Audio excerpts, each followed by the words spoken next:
Everyone, welcome back to my channel. Today we're gonna read another Your Boyfriend fanfic, found on Archive of Your Own. Love Bites. Summary. Your video game obsessed sister forgets her laptop at your house, on which you find a strange-looking dating game, curiosity taking over. You click play, not aware of what you just gotten yourself into. So Chapter 2 is actually Chapter 1. So Chapter 2, the other side of the screen.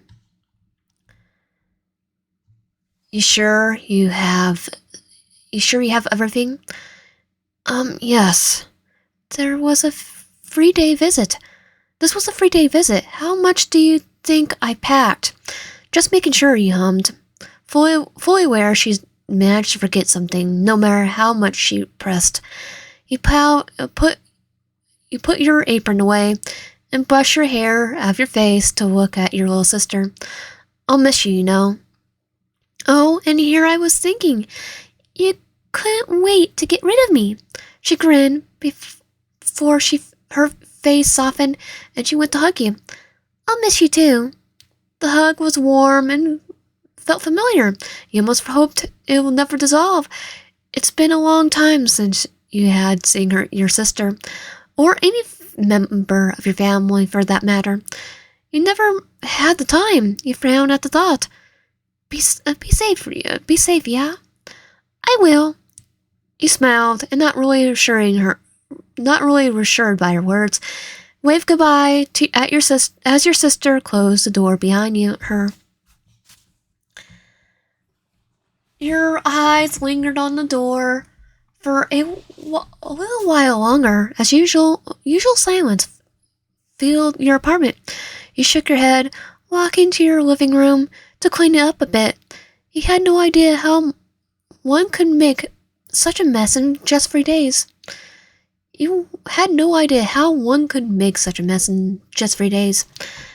But that was your sister. Well, you thought, at least, it would serve as a distraction. You sighed as you put the dishes in the dishwasher, cleaned the dirty napkins from the table and put the pillows where they should be.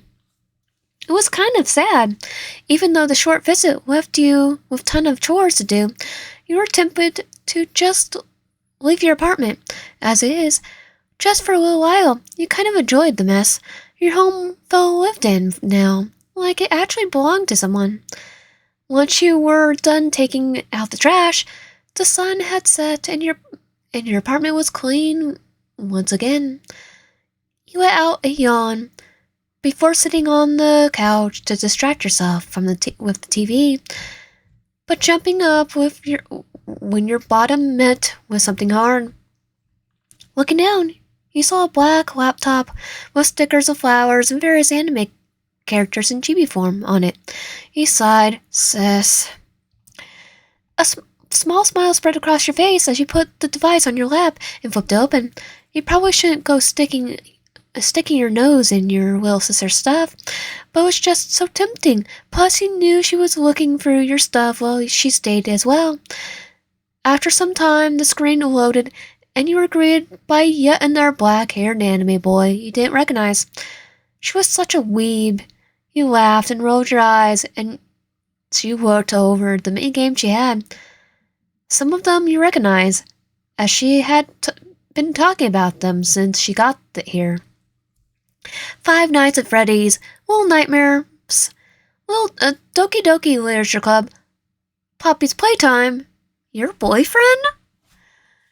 You furrowed your brows at the last one. She hadn't told you about that one yet, and knowing your sister probably meant something. Curiosity took over. You clicked on it, surprised to find yourself not being greeted by yet another tall, well-built anime boy with superpowers, but a gray stick figure with a blue hoodie and a rose in his hands. You chuckled in bewilderment. What the heck was your sister into? Wanting to find out what that was all about, you clicked start. The screen immediately turned black, showing a confused reflection when it stayed that way for another minute. You panicked. Crap, crap, crap. No, please don't be broken. Your hand brushed the screen, and all of a sudden your vision blacked as well. Chapter 3, New Worlds and a Strange Man. It was dark for a few minutes. Your body just floated, it seemed, and the air around you was thick and suffocating, burning on your skin like fire. You reached out your hand for something, anything, but met with nothing. Was this your end? Did you somehow die just now? If this was the afterlife, it seemed kind of boring. You chuckled at the thought, only to be thrown in a violent coughing fit as your throat tightened with each breath. Who knew nothingness could be so painful? Busy gasping for air, you failed to notice the darkness around you slowly started to fade into a beautiful scenery. Only as the air around you became clearer and allowed you to breathe again, you could make out the sound of birds chirping. Slowly you opened your eyes. Having adjusted to your now sunny and bright environment, you were in a park, it seemed. Dirty as they come, with dog, crap, and litter, and cigarette stumps. Okay, either people have we overstayed heaven, or I'm not dead yet. You sighed, closed your eyes in an attempt to calm your quickly beating heart, and tried to assess the situation. I'm not dead, so that's good. But why am I in a park? Is this a dream? You heard the bench creak underneath you as weight was being added to it. Yeah, no, this all seems way too realistic to be a dream. But you could swear you didn't remember going to the park. Maybe you were having memory issues. Wouldn't be too surprising given your family's history of... You groaned as you shrugged off the hand that had laid itself on your shoulder. I'm trying to think here. Only to jump as the person replied. Sorry. Sorry. Sorry. It's just being... it's just seems strange you sitting here all alone and so far away from the jogging track. Your open eyes in confusion, staring at the stranger, and what you saw before you almost... And what you saw made you almost fall off the bench you were on. What the heck? You yelled as you got off the bench a little too quickly. Falling into your rear, the stranger jumped as well, before smiling down at you and offering you his hand. Hey, it's just me. He chuckled as you suspiciously eyed his hand before taking it and sitting down at the far end of the bench. You're a jumpy one, aren't you? You kept quiet as you looked over the man's features. He had two big blue eyes, a row of very sharp teeth, gray skin, and he was bald. Oh, and not to mention, he was two-dimensional. Okay, seriously, what the heck is going on? I don't know what you mean, he answered, his voice cracking as he awkwardly scratched the back of his head. You're a video game character, stated the obvious, expecting the man to react as puzzled as you were. But his answer surprised you. I know. Isn't that why you're here? You looked up at your lap, slowly coming down from your panic attack. That kind of made sense. This must be some kind of virtual reality game or something, but without a headset? He didn't know too much about electronics, so it could be possible. You sighed and looked back at the character. Alright, so how do I beat the game? Beat it? Yeah, I assume that's how I get out of here, right? The man seemed stunned for a second before he scooted closer to you with a smile on his face that didn't look quite as friendly as his other ones. But why would you ever want to leave, darling? We can be together now. Finally, after all this time. He put his comparably giant hand on yours, and your sweat dropped before pulling away. Is he supposed to be your love interest in this? You couldn't imagine it, really. Or maybe he was an obstacle in the game you need to overcome. Maybe the goal of the game was to find an exit. It could explain why it suddenly pulled you into this world, and why the character was trying to stop you from leaving. Internally, you squealed as the thought of the digital escape room, one where puzzles could be as difficult as you want them to be, and where you can break everything you want without consequences. You stood up and turned around to wave at the gray man goodbye. It was nice talking to you, but I should really head back home now before you start to walk towards the jogging track. After walking for a while, you checked to see if the man had followed you, but there was no sign of him. You sighed in relief and continued on your way. You were still anxious and unsure about this whole situation, but now you can at least have a goal in mind. What was that? He stared in the direction you had walked before you disappeared out of sight. You were real. The role you, no scripted responses or behaviors, even flat out acknowledging this was a game. But how was this possible? This game was designed to punish him, to make him suffer, separate him forever from who you really were. There were no good endings designed for him. Was this different? Would he be able to be happy with you this time? Chapter 4, Beyond Your Programming. Your first day in the game was stressful. You didn't know anything about yourself or your game. At least you did find out where you lived, so that's at least solved the problem of where you would stay. You also found out that you had a roommate, a lousy one at that. Entering your apartment, you were greeted by the sound of muffled moans and banging against the walls. Blushing, you made your way towards what you assumed to be your room and sat down on your bed. You had already gone for your belongings yesterday, which helped you find out a few things about yourself. That includes that your character was a very messy person. Well, if this doesn't look lived in.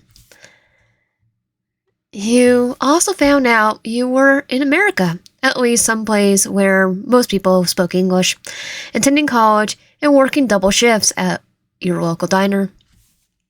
So at least you could excuse the character for being lazy. They were probably just too burned out to care about how their room looked like. You found out that the person who's been getting lucky every other night in the room next to yours is named Lucy. And she's been neglecting to pay her share of the rent for a while, which is why your landlord keeps fraying to throw her out. For a fictional world, you sound like a pretty normal person. Kind of boring, really. Why can't I be a noble princess, or a wanted criminal, or a crazy professor? You sighed as you sat cross-legged and took out your phone. You had found it laying on your nightstand when you first came here, and it was one of those things that you were most grateful for, because it seemed like most things you had access to in the real world, you could access here too. YouTube, Google, Twitter. It all was all there. All right, so tell me, what the next step is? Trusty phone, you said to yourself as you put your virtual reality escape game, no headset, into the search engine. Which, well, this is disappointing. Search results. Found 19. Virtual reality without headset? It might be possible in the near future. Virtual escape game, complicated puzzles, bone-shaking story, and high rewards. New escape room in New York City, New York. Please, tours and shock. Click here for more result. 2. You spend more time reading through different headlines, but none of them helped you find out what to do next. You were honestly impressed by how real this all felt, like you were really just part of a different world. Whoever designed the game must really have put all their heart and soul into it. The moan from a few minutes ago had quieted down, and you could now hear Lucy giggling as she walked over to the kitchen, someone else following close behind. Please don't start doing it in the kitchen. Please don't start doing it in the kitchen. You let out a loud groan as you heard a familiar slapping sound from right across your room. Of course, they're doing it in the kitchen. Lousy as you were stuffing your burning face into your pillows, you actually got an idea. What if the game was actually about romance? The guy from the beginning seemed flirty enough. Recalling parting from your pillow, you went back to typing in your phone. What was the name of the game again? Title of the game again? I know the guy from the beginning was there. Guy, boyfriend, boyfriend? Your boyfriend, that's it. Now cited, you typed in your boyfriend game and finally got some helpful results. Results found, too. Okay, I said they were helpful, not that they were many. Clicking on the first result, you were met with a Wikipedia page, basically telling you what you already know. This was a game, and you were the player, and you're supposed to date someone. Next page, however, gave you some information you didn't know. Your dateables. There was Lucy, apparently TK, someone you work with, the guy from the beginning, whose name is Peter. You laughed a little at that. What a generic name. Next was Don, your landlord, and his son Roy, a policeman. All right, you thought as you nodded to yourself. Next shift was supposed to be in 3 hours, and if the goal of the game was really just finding love, well, you're just gonna have to lay on some charm. Can't be that hard. The branch didn't creak as he climbed on it, whether that was due to his body weight, or his having done this time and time before. He wasn't sure. It was not like he had to be quiet. You had made yourself ready and left for work half an hour ago. He wouldn't be back until noon, which left plenty of time for him to snoop around to find out who you really were and how he managed to escape the usual game routes. He couldn't contain his excitement as he climbed through your window. The room smelled different this time. He inhaled deeply, walked up to it, walking up to your bed and flopping down face first. Ah, my darling, what do you do to me? He sighed, burying his face in your blanket. It was laying in a different pattern than usual. This was different. You were different. You were new, exciting. He had went beyond your programming. If he did that to be with him, a blush spread across his face at the thought, and his heart started pounding furiously. Of course, why would his darling have rejected him yesterday? You went through so much trouble to be with him. It's only natural that he wanted to test his devotion to you. He stood up, admiring the room around him, as if he was seeing in the future. Seeing it for the first time in his life, he knelt down and pocketed one of your panties by habit. Before walking back to the window, he climbed on the branch again, and as if saying goodbye, he stopped his look back for a moment. Don't worry, my love. I will prove to you that I'll do anything for you as well. You won't be regretting having left your world to be with me. Chapter 5. In Love of a Stranger. Eyes blue as the ocean, and a love for you that went just as deep. Like waves, his obsession crashed over him when he first saw you. It was inevitable. You were meant for each other. There was no denying it, no escaping it. And he was more than ready to drown with you. But unfortunately, you knew how to swim. You were looking down at your phone, your GPS telling you the way to the diner. And he was looking at your face, at your body. He took it all in. Every step you took burned in his memory. The same people are as always walked past you. The same cars drove by, only you were different. It was like the perfect picture with a YN shape staying on it. And to him, it was the most beautiful painting in the world. Who knew he could fall even more in love with you? Careful not to come too close, he walked with you. He needed to keep you safe, especially now that you didn't have the game to tell you where to go, what to do. A grin spread across his face, and his heart beat as loud. He was afraid you were gonna hear it. His excitement was always something he had problems holding back. Stopping in front of the diner, you seemed hesitant, and he watched closely the way your chest would rise and fall as you tried to calm yourself. Then you entered. He quickly made his way over as well, entering and sitting down in a booth closest to you. You were early today. That never happened before. You were always late on day 2. How would it affect the game, he wondered. How would TK react?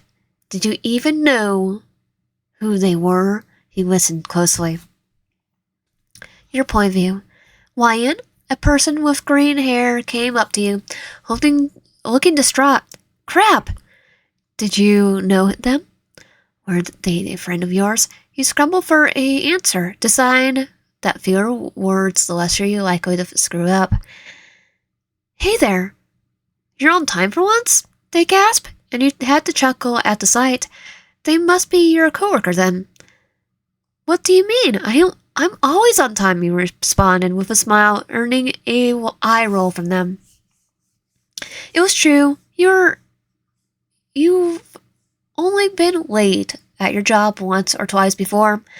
Actually, your boss always complimented you on your reliability. It was something you were kind of proud of. Looking at all the shifts I've covered for you, I'd say either you're delusional or waking up this early has messed up your head somehow. They grin. Shifts they covered? Ah! Your face froze up awkwardly as you mentally slapped yourself. This was not the real world, dumbass. This is fake. You're fake. Play your role right, YN. Hoping your coworker, what was her name again? You glanced down at their pen. TK. Hoping that TK won't notice your bad acting skills. You laughed, flaring your hands dramatically. Oh, or I'm still in bed sleeping, and this is just a dream. They chuckle, and you watch in surprise as a light blush spread across their cheeks. What interesting. But before you could comment on it, they gave you a notebook and pushed you to get orders from the customers.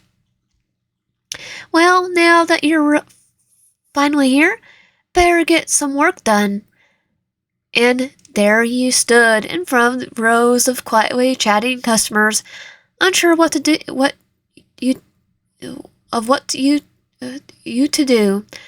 where to start, or who was staring at you so intently. You started picking up your clothes nervously, making your way over to the elderly couple. Welcome to Dad's damn diner. What can I get for you? You smiled nervously, fumbling with her pen and dropping it before picking it back up. The customer stared at you with a bored expression. The usual. Excuse me? You questioned. You only been here for a day. How the heck are you supposed to know what their usual is? And even if you came here every day, what makes you think they remember their order? Do you hear me? I said we'll have the usual. Now scurry off before I decide not to leave a tip. And with that, you decide that this game was not, in fact, made for by a passionate developer wanting people to have a good time, but instead it was made by the devil, especially to torture your antisocial self. Sighing, you mutter, a not so friendly, "Yes, ma'am," and went back to your coworker. "TK, I need help." Shaking their head, they walked over to you. "What's the matter, Wyan?" Feeling guilty for interrupting their break, you point at the rude customer who was now loudly complaining about you to their partner. They asked for the usual and you have no clue what it is? Got it. All right, I'll do this one for you. Just serve their customers. You nod, and with a quick thank you, you scan for the funniest looking face in the crowd of people you could find. Spot someone familiar. Of course, you'll see him again. You'll see him again. Not paying attention to the giant grin that formed on his face, you made your way to this tall stranger and put on the nicest smile you could muster. "Welcome to Dad's damn diner. What can I get for you?" You saw disappointment flash shortly in his eyes, probably because you didn't acknowledge that you've seen him before he picked up the menu and started looking it over. "I don't know. Anything you recommend?" You pondered for a second. "What did you even serve here? Milkshakes, burgers, cake?" You heard the faint sound of your stomach growling as you thought of all your favorite foods. You've no idea when you last ate something. Snapping out of your thoughts, you realize you've been quiet the whole time. The stranger just staring at you. Trying to come up with a quick answer, you grinned, staring a bit too cheerful. "We only got the best food in the diner. I would recommend the whole menu." You sweat drop as the man raised a brow. "Sorry, dude. That's all I got." He chuckled, glancing at the menu once again. "How about milkshake, strawberry flavor?" You nod and write down his order, telling him that you'll be back in a minute. He smiled did not waver when he saw you conferring with your coworker. But the milkshake on the napkin on the table was soon torn to pieces. It was okay though, he told himself. He had plenty of time to get rid of any disturbances in your life. For now, he needed to bide his time, find out more about you. Then he could figure out how to make you his. Not that you weren't already. You just didn't know it yet. When you got back with his milkshake and went to get back to work, he could just quickly but gently grabbed your hand and hold you in place. "Hey, listen, I want to apologize for bothering you in the park yesterday. Can I make it up to you?" He smiled hopefully, gesturing to the seat opposite him, though admittedly he would prefer if you sat right next to him, somewhere he could hold you close. You looked at his hand that was still holding yours before looking back at the now otherwise empty diner. Deciding you could use a break, you sat down, him finally letting your hand go, seeming sad for a moment as he did so. "It's no problem, really," you smile as he handed you the milkshake. Taking a sip, "It's actually quite nice to see a familiar face. Well, somewhat familiar." His face seemed to light up as you said that. He blushed, putting his hand on yours once again. Meanwhile, all that was in your mind was the fact that, yes, he was the only thing in this world that was somewhat familiar to you. You managed to convince yourself this was a game for now. But as the days go on, it gets harder and harder to actually believe that. What kind of game is this realistic? Running this smoothly? Has this much reflex dialogue? Your hand went cold under his. Hey, are you right? You seem upset. You look up at him, shake your head, slightly managing a small smile despite your otherwise sad thoughts. Yeah, I'm alright. Just a little exhausted. I should probably get this shift over with, he chuckled, standing up. He tried to cut you off, but you were already on your way to the back of the diner. You need to find out. If this was a game, TK, where's TK? There's one of your love interests, right? Looking around frankly, you eventually found them munching on some fries and looking for their phone. Their eyebrows furrowed in confusion as you quickly made your way over to them. Lion, are you right? Something happened? But he didn't answer, instead taking their phone out of their hand and pushing them against the counter. Lion, what are you? Chapter 6. An ending not likely. It was like a blackout when you kissed them. Like time was standing still, the diner was quiet, but the beating of your pulse was loud enough to give you a headache. You were excited to be kissing them. You were afraid of what would happen afterwards, afraid that this wasn't going to work out. You gasped out as your lips parted, but you kept your eyes closed, going back for another kiss. You were still here. Were you doing it wrong? Were you doing enough? You felt their hands gasp at your back for leverage. If it weren't for you already high anxiety, you would have been embarrassed to be doing something like this in a public space. Eventually, they tugged at your clothes, parting your lips once again, and looked up at you, looking up at you. You're both breathing heavily, a blush on your faces, as you stared at each other with wide eyes, as neither of you could believe what just happened. That was sudden, they start with a smile on their face, but that soon dropped as they saw you shaking. Lion, are you alright? Are you okay? What's wrong? Did I do something? They cupped your cheek, but you slapped their hand away. You couldn't believe it. You shook your head. You need to leave. To leave the situation. To leave the diner. To leave this world. But how? Take a few steps back. You wipe away the tears that streamed down your face, trying to hold yourself together. At least until you were at home. Would you ever get back to home? I'm sorry. Okay, I need to leave. I'll give it up to you. I promise. I'll make it up to you. I promise. You stammer out, not even bothering to take off your work uniform as you ran out the door, leaving a very flustered and confused TK looking after you. What the heck? They whispered, taking 2 fingers to their lips to where you had kissed them.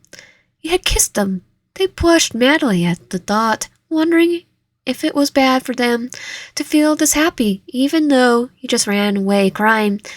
Maybe you were just overwhelmed. They jumped as there was shattering of glass at one of the tables.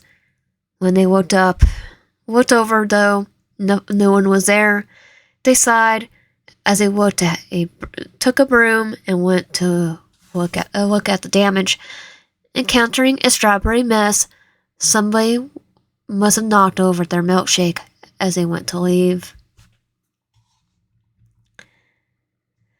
Who would have thought escaping your life would be this horrifying? You've always been a dreamer, always mentally exploring other worlds to escape the boredom and struggles of your real life. But now it wasn't a fantasy anymore. You were actually in a different world, or maybe you were dreaming. If so, you hoped this nightmare would soon be over. But right now, the rain that hit you,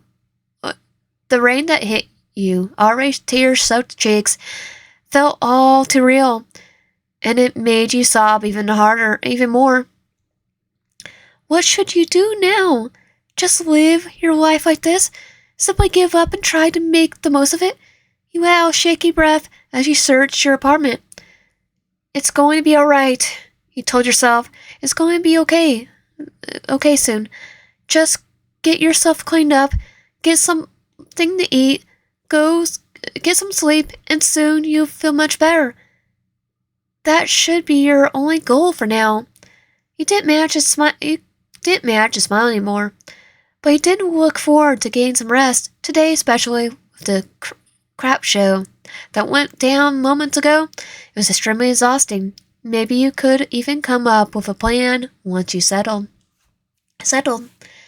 You stepped inside the building. The sound of the wet clothes and squeaking against the floor made you cringe.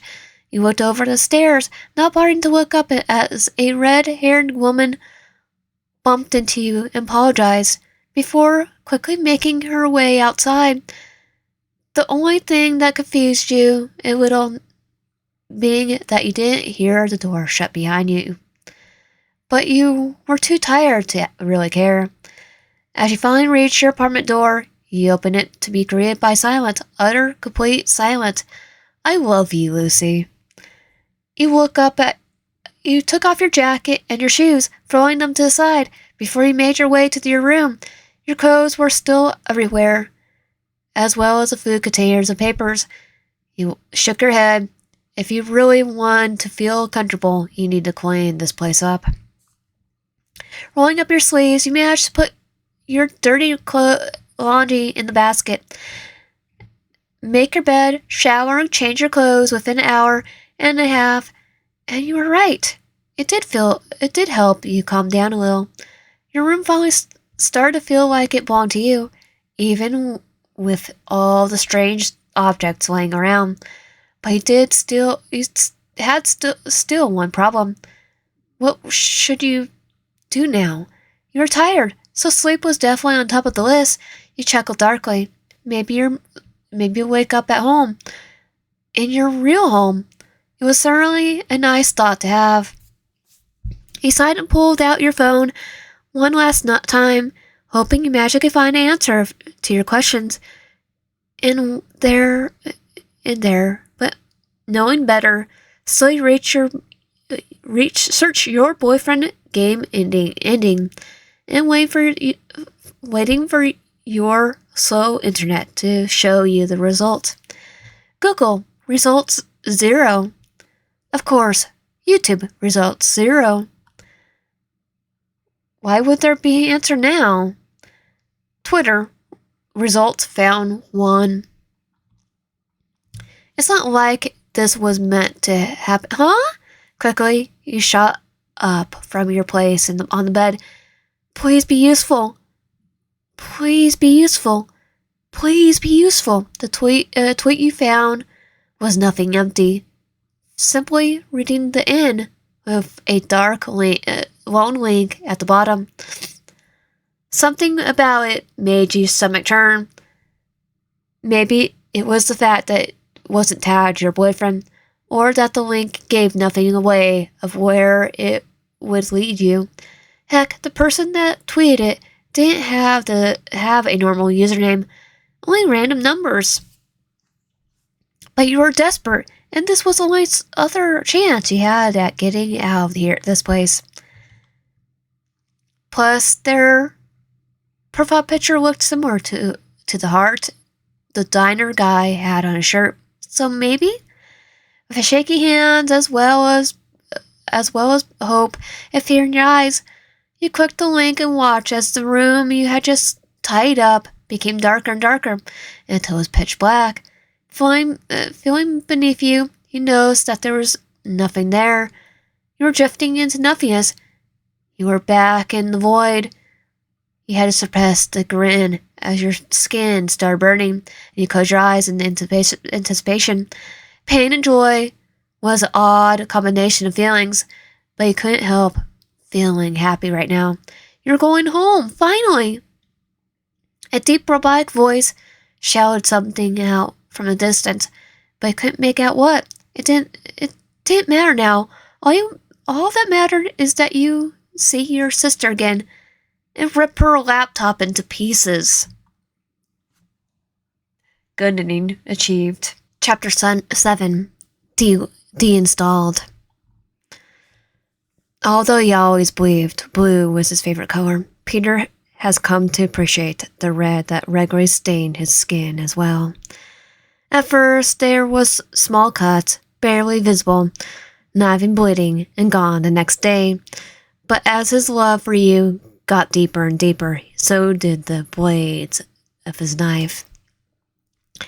He had a small collection, but he only used his best ones for you. He draws small cards with them, delighting in how they filled themselves with red all on their own. Peter wasn't practically a good artist, but he would like to think you'd appreciate the work he put into making himself look good for you. Messages for you were carved into his skin for you to discover someday. How many times he fantasized about you tracing the letters with your tongue. He had lost count. But how you would react if you saw him like this, moaning, panting your name like a prayer, mark himself unapologetically and unshamefully as yours. Would you be flattered, disturbed, or disgusted? The thought of you rejecting him hurt, but admittedly, he didn't hate the thought of you adding your own scars to his collection. But his wasn't the only blood he shed for you. No, Peter thought as his knuckles went white around his steering wheel, eyeing the green-haired coworker that had dared to touch you today. There was no point in denying that he would love to see them bleed out too.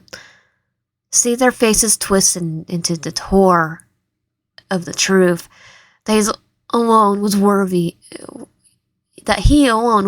of holding you, that he alone was deserving of the softness of your lips. He had thought about twisting their neck before, hearing it snap like a twig, but only now he actually wanted to act on it. He shook his head as he pulled up next to their house. Just what were you thinking, darling? Were you trying to make him jealous? Was this his punishment? He heard a TV as he entered their apartment through the back door, masking any sound he'll make as he came inside. Not that there was many. As for a guy his size, he was surprisingly good at sneaking around. He held a knife in his hand, but this one wasn't pretty. It was dull and rusty. He didn't even remember where he got it from. Good. Dull as it was, they wouldn't bleed out as quickly. Licking his lips, he felt something trembling within, his hand shaking as he gripped the knife harder. He was just excited. He told himself TK was right in front of him, watching TV and scrolling through their phone. He slowly stepped towards them. Though as he raised his hand to bury the knife down on their neck, he felt something sharp penetrate his leg. He winced audibly, falling back, alluring TK in the process, who didn't hesitate to grab the object nearest to them to defend themselves. Who are you? What are you doing in my house? They shrieked as Peter glared at them. The pain in his leg didn't go away. In fact, it only got worse. He looked towards the knife he had fallen with him, now laying next to the green-haired chef. TK followed his gaze, quickly went to grab the knife, only to stumble out instead, holding their breath as their body convulsed in pain. Something was happening. Peter noted a shock went through him. He saw the walls around them glitch in and out of existence. Something was definitely happening, but not just to them, but to the whole game. His body began to tremble as parts of him started to detach and reattach themselves, leaving him in pain that was nowhere near ecstasy.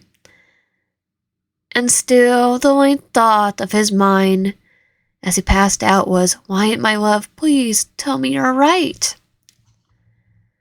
You woke up dizzy, disoriented, eyes open, but not able to take in where exactly you were. Were you at home? Or were you still in the game? You rubbed your somewhat still tired eyes, slumped your face a couple of times to get your brain going, but that didn't seem to help either, as the vision in front of you remained mystery. You weren't in the void anymore. That was clear. Everything around you was very colorful and bright. Definitely, shaped objects were somewhere in the distance, each one a different color and texture, it seemed, but all seemed very strangely blurry. Not knowing what to do, you tried to ask where you are, hoping someone would answer, but you opened your mouth to speak, no words came out. Then you heard a click, like something was being opened. At the instant, a blur of many mixed colors started moving towards you, getting bigger and clearer as it did so. What was at first, but nothing in their weird shape to you, started gaining features they recognized. You could cried right there when you heard her voice. "There you are! I've been looking all over the place for you." Your sister smiled, looking down at you. "Thank you," thought, hoping she somehow learn how to read lines during your absence. "Thank you for looking for me. You don't know how glad I am to see you. You don't know how scared I've been." But she didn't reply. Instead, she picked you up, and the ground beneath you started shaking. You fell to your knees with a thud and grunt as she started speaking again. "Why'd they open you, though? Snooping for my stuff, huh? Even then, they could have at least tried to hide it," she huffed. "Wait, sis? What are you talking about? Are you talking about me? Can you see me? I'm right here." You waved her hand in front of her face, but there was no reaction. She simply continued to stare ahead of herself, and suddenly you weren't alone anymore, like experiencing a nightmare over and over again. The scenery around you once more changed into a park you sadly became accustomed to. Except now you weren't in the bench anymore. You stood there in front of the tree, watching as your sister continued staring at the place you first encountered the blurry-haired stranger, but he didn't show up this time. Nobody did. You heard her click her tongue. "Please don't be broken." She had a chuckle. You had to chuckle as you heard her mutter the same sentence as you did before. You made your way over to her and sat down on the bench, hoping it would do something. And apparently, with your sister's loud gasp that followed, you succeeded, but not in the way you hoped for. It was dark, but not because of the void that seemed to swallow any light that dared come its way, but because it was 3 a.m. on a Tuesday and your sister had realized what vulnerable item she'd forgotten at her house. Her laptop, her precious laptop. Just how could she have been so forgetful? Stopping her car in front of your house, she let out a sigh as she saw your lights were still on. Thankfully, she wouldn't have to wake you, though it did confuse her a little. You always been an early sleeper. She shrugged, making her way towards your front door, rang the doorbell, no response. Maybe it was broken. She knocked once, then twice, 3 times, and there was still no sign of you. Why were you not answering? Come on, I know you're in there. I know. It's early in the morning, but I forgot something, she called out. But as nothing came, she muttered to herself, Okay, guess I won't let myself in then, before squatting down to search for a spare key or something. There you are, she smiled as she found one under your flower plant. Floor plant. After letting herself inside, she noticed the only your living room lights were on. The rest of the house was dark. She noticed that despite this, the living room was empty. Did you leave your house this early in the morning?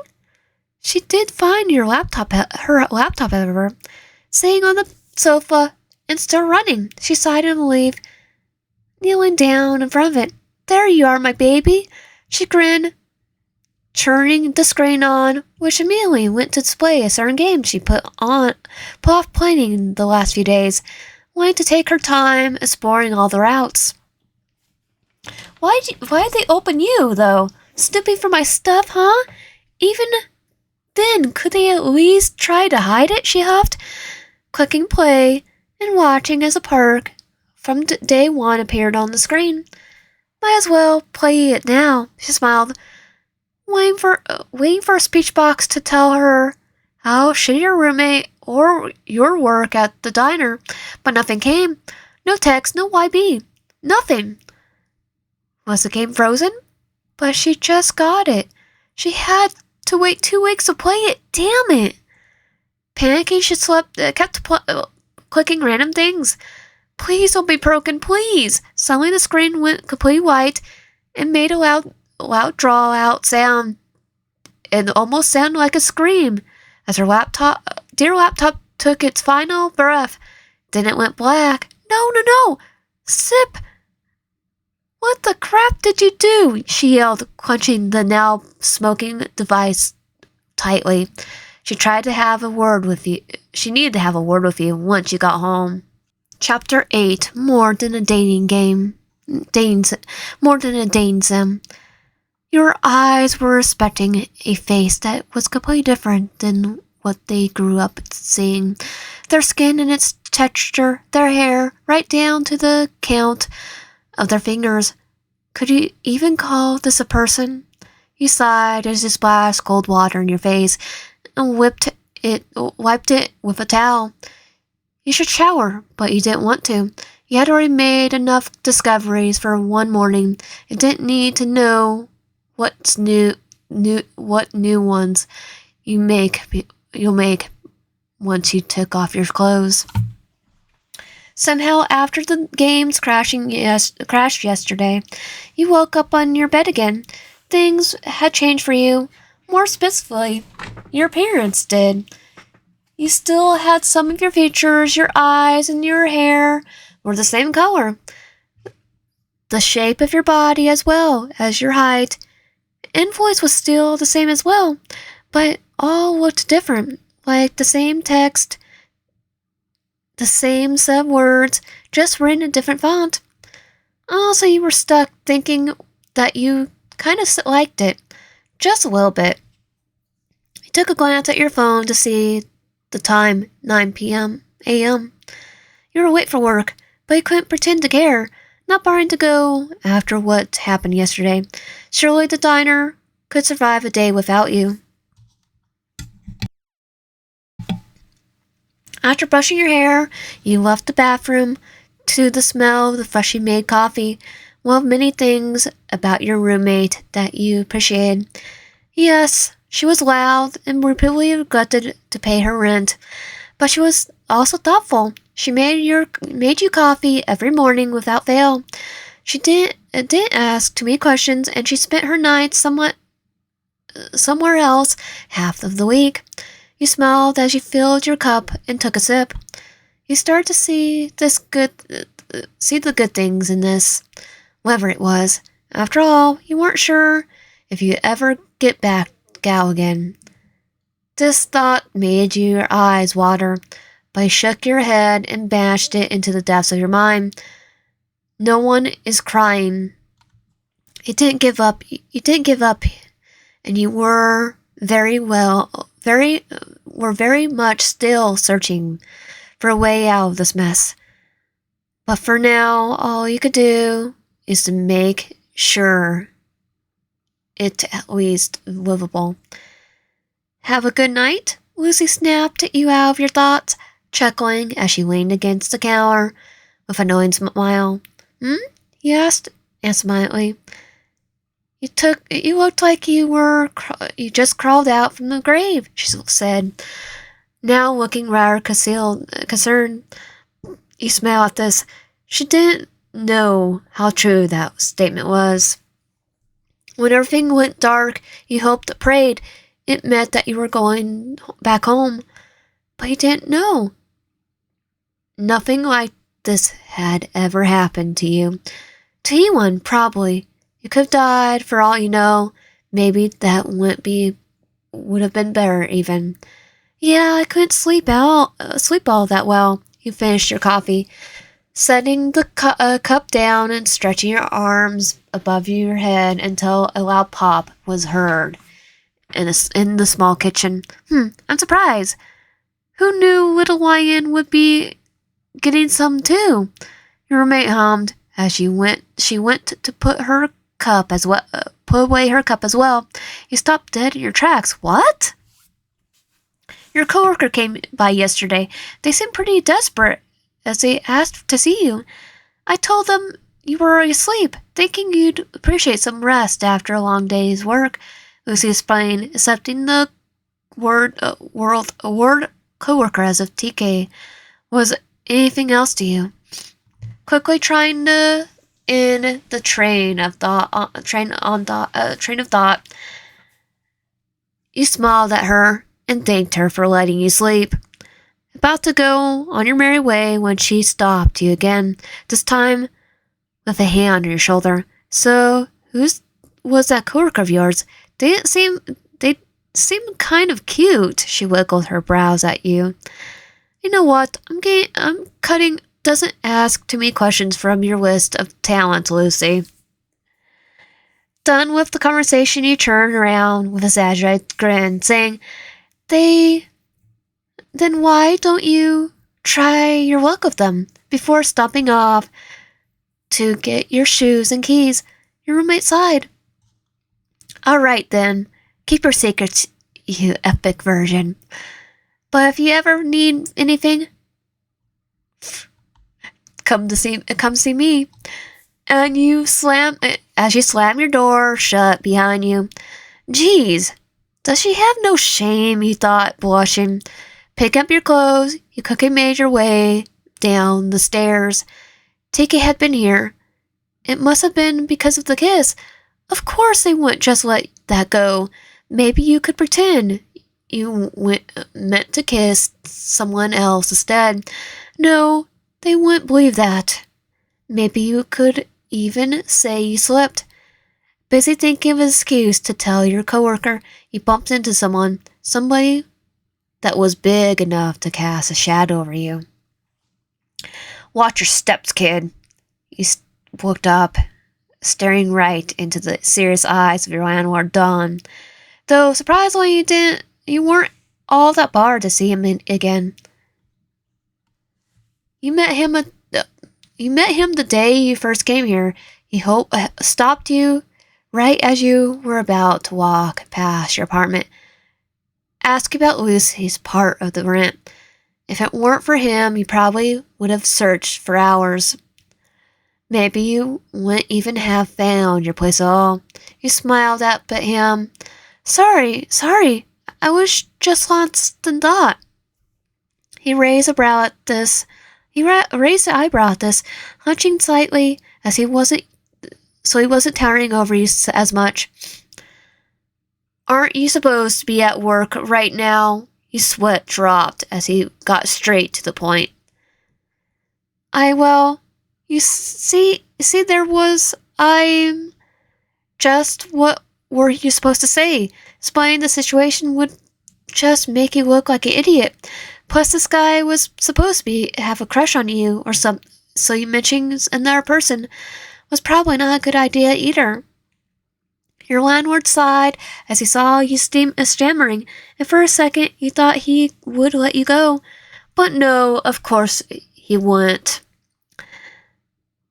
I really hope this was a one-time thing. We already have one deadbeat in the house.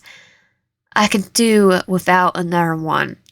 He cringed as he thought about Lucy, and you had to eternally scoff at his reaction. Sure, Lucy wasn't the best person to have as a roommate, but that was for you to worry about. He was only your landlord, and thanks to you, rent was always paid within an agreeable time. Feeling brave, you decide to put your thoughts into words, and gave him a disapproving look. You don't know anything about her personal life. She's probably trying her best to deliver any money at all. It's not your nor my place to judge. That's not. But before he could reply, you were already walking past him and out of the building, on your way to nowhere in particular. This world was prettier than what you were used to. Sure, it wasn't perfect. There was still trash everywhere and buildings that looked like they were about to break down. But because of the cartoonish style of it all, it still looked good, like a painting. You walked past a group of people and couldn't help but stare. They were all real people. At least they were now. If any of them know they were in a game, do any of them know they were in a game? What would they do if they were in your position, stuck in your world? Even though they were all in this style, they looked pretty realistic. They had clothes on real people would wear, and the conversations you could overhear were having sounded normal as well. As you walked down the street, you found yourself near the diner again. You could see it from a distance, as well as TK, who's trying their best to serve the newest onslaught of customers that came with today's surprisingly good weather. And for a second, you thought about walking over to lend them a helping hand. For purpose, you took a step forward, then took another and another, then swiftly turned your heel and walked into the direction opposite of the diner. I'm a butthole. God, I'm such a butthole. You mentally yelled at yourself as you walked down the sidewalk, passing various cafes and second-hand shops. You needed something to distract yourself with, something nice and quiet in. You stopped in front of the small flower shop with pretty heart-shaped bouquets and cute gift cards. You don't know what it was, but something you clicked into place, and you saw when you saw the shop like you're supposed to be here. You didn't hesitate to step in. The cashier inside the shop was pretty friendly, an old lady with a lot of knowledge on flowers. You made small talk with her as you traced your fingers over many flowers, liking their texture. You yelped as you touched a particular one, a cactus. Oh my god, dear! Did you hurt yourself? The woman looked over the counter, inspecting your now bleeding finger. Simply shrugging and took it into your mouth, licking the blood off. I'm good. Just have to be more careful, he chuckled, before feeling a familiar sensation from behind you. The same feeling you had at the diner and in the park. Feeling of being watched. He turned around and came face to face with a blue sweater. Fancy seeing you here. You jumped slightly as you heard his voice from so close to your ear. Or at least where your ear should be. Oh, hey there, stranger. You turned around and watched his eyes twitch slightly at the nickname, but he did still smile down at you. He opened his mouth to speak again, giving you full view of his sharp teeth. You gulped as you swear you could see his grin widen as you did so. I didn't know you shopped here too. Oh, yeah, it's my first time, you blinked a few times, trying to get your head out of the gutter. Your unfortunate wording just now not helping. Just what's going on with me today. You turn around to get a hold of the small cactus that had perked you, putting it on the counter carefully. The woman nodded and put a small bow around its pot before handing the cactus back to you.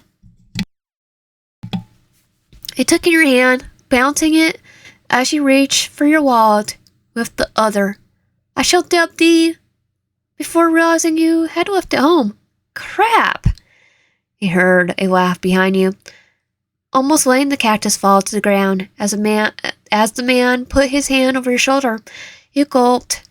You glared up at him, but he simply kept chuckling to himself. Are you sure that's what you want to name it? No? You grumbled, laying the plant down once again. I just realized I don't have any money with me. Oh. Your eyes went wide as the man put a $5 bill next to your still unnamed flower friend.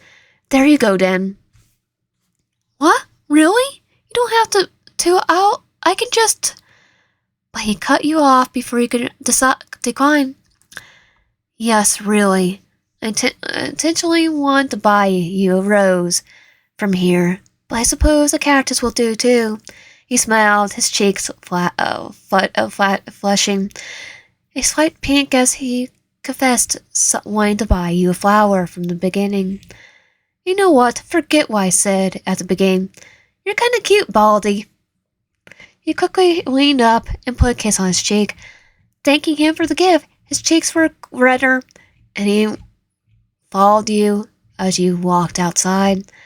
So, he stammers a little at you as you two stand in front of the door to the shop. I know it's sudden, really sudden, but if you don't mind, could I have the pleasure of taking you out to dinner?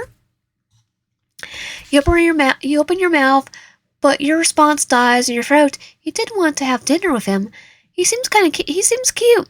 He's the only one so far that knows he's a game, and you could really use some good food right now. But the only restaurant near you was a diner, and you couldn't just be a customer at the place you failed to show up at. He sighed. I'm not really hungry right now, but hey, where could you go instead? Your house? No, Lucy's probably there having their study session. The shops were cute for a first date, but I didn't have any money. It didn't feel like letting this guy pay for everything. How about we You smiled awkwardly as you didn't know what his reaction to your next suggestion would be. Go to your place. Chapter 9. Stranger in the Alleyway. Living room. Conversations between you and him were pleasantly smooth, which unfortunately made the silence all more awkward. To your surprise, he wasn't against the idea of welcoming you into his home. In fact, he was eager. It was kind of uncanny, really. As soon as you suggested it, his face started beaming. And he was fumbling excitedly with his hands to look for his car keys. His car, it didn't take you long to get to it, as he had parked it not too far from the shop. And when you first saw it, your immediately impulse was to turn around and leave. It was a white van with a few bumps and bits of scraped paint here and there. And who's stupid enough to get into a creepy van with a stranger they just met? The guy could be the next Ted Bundy, for all you know. But before you could give into the thoughts, the man had opened the door for you, and those pretty blue eyes of his, which were ever so filled with hope and adoration, were begging you to not turn him down. So apparently you, We're stupid enough. You take all the courage you had and sit in the passenger's seat, agreeing for him to drive you to his place despite the butterflies in your stomach. Well, agreeing might be a wrong word. You did suggest it, after all. He looked over at the man who was driving, his gaze directed at the road, and the same giggly smile still on his face. He had been quiet for a while, and while he didn't seem to have any issues with the lack of conversation, he still felt the need to talk, if only to calm your racing heartbeat. To be honest, it had been quite a while since he had been on a date with anyone. Really, he had no idea how to act, or what was or wasn't appropriate. You coughed, getting his attention. "Hey, so what's your favorite flower?" he asked, cursing yourself for stuttering,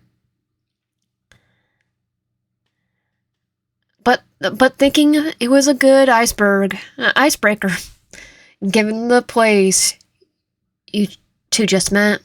He looks up for a second, as if in thought.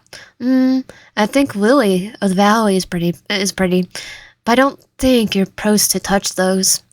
Oh, he grinned at him. The lady in the flower shop had told you about those. About how she used to have a garden full of them, which now gave you an excuse to info up. As far as I'm aware, it's okay to touch them, but when you eat them, that's when they get dangerous. Ah, did you know that in pre-modern England, the plant was called Apollonius, after the legend that it was discovered by Apollo? The man chuckled. No, I didn't. That's interesting, though. Do you know a lot about flowers? Well, it was a bit of an overstatement, but I know my fair share. Do you want to know what the lily of the valley signifies? The stranger nodded, and you went on, not noticing the way his hand laid itself softly on your thigh. They're said to signify the return of lost happiness, of healing from past experiences, and learning to love again. He squeezed your thigh gently, flashing you a love-struck grin to help something else behind it. He started to play with your clothes again, a blush spreading across your face.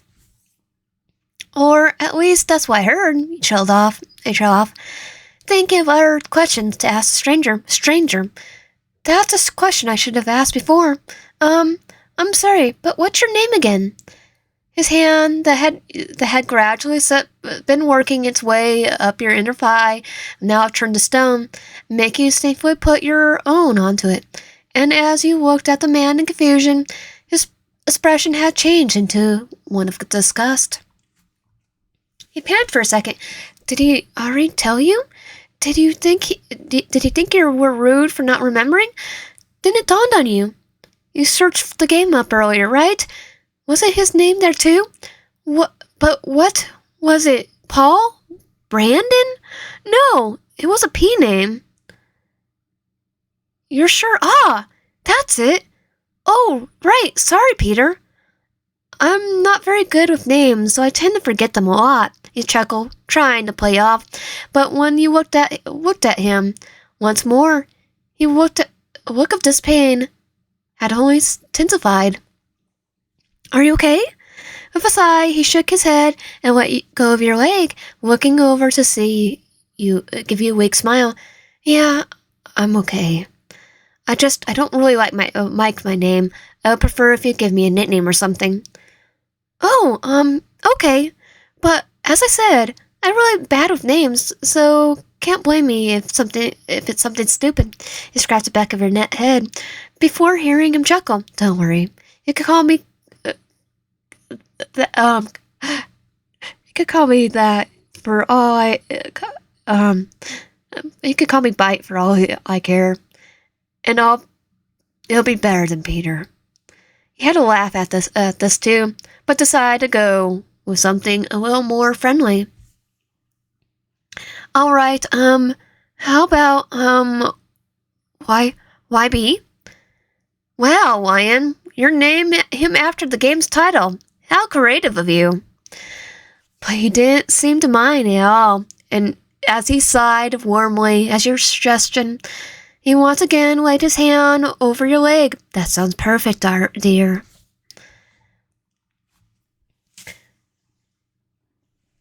YB lived far away, very far, 3 hours to be exact. And you had to wonder when you first met him in the park, had he driven there just to meet you? Would be kind of creepy if he did so. But then again, this was a game. Could be that his home wasn't a place he was supposed to be at all.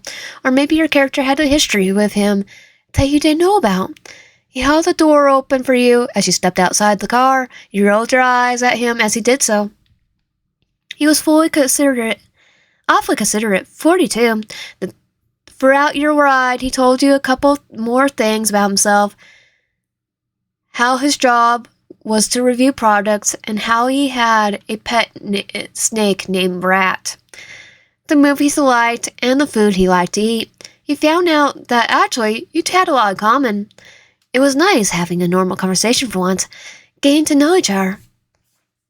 You both walked to the front door together. He once again held it open for you, letting you step inside first before he shut the door behind you.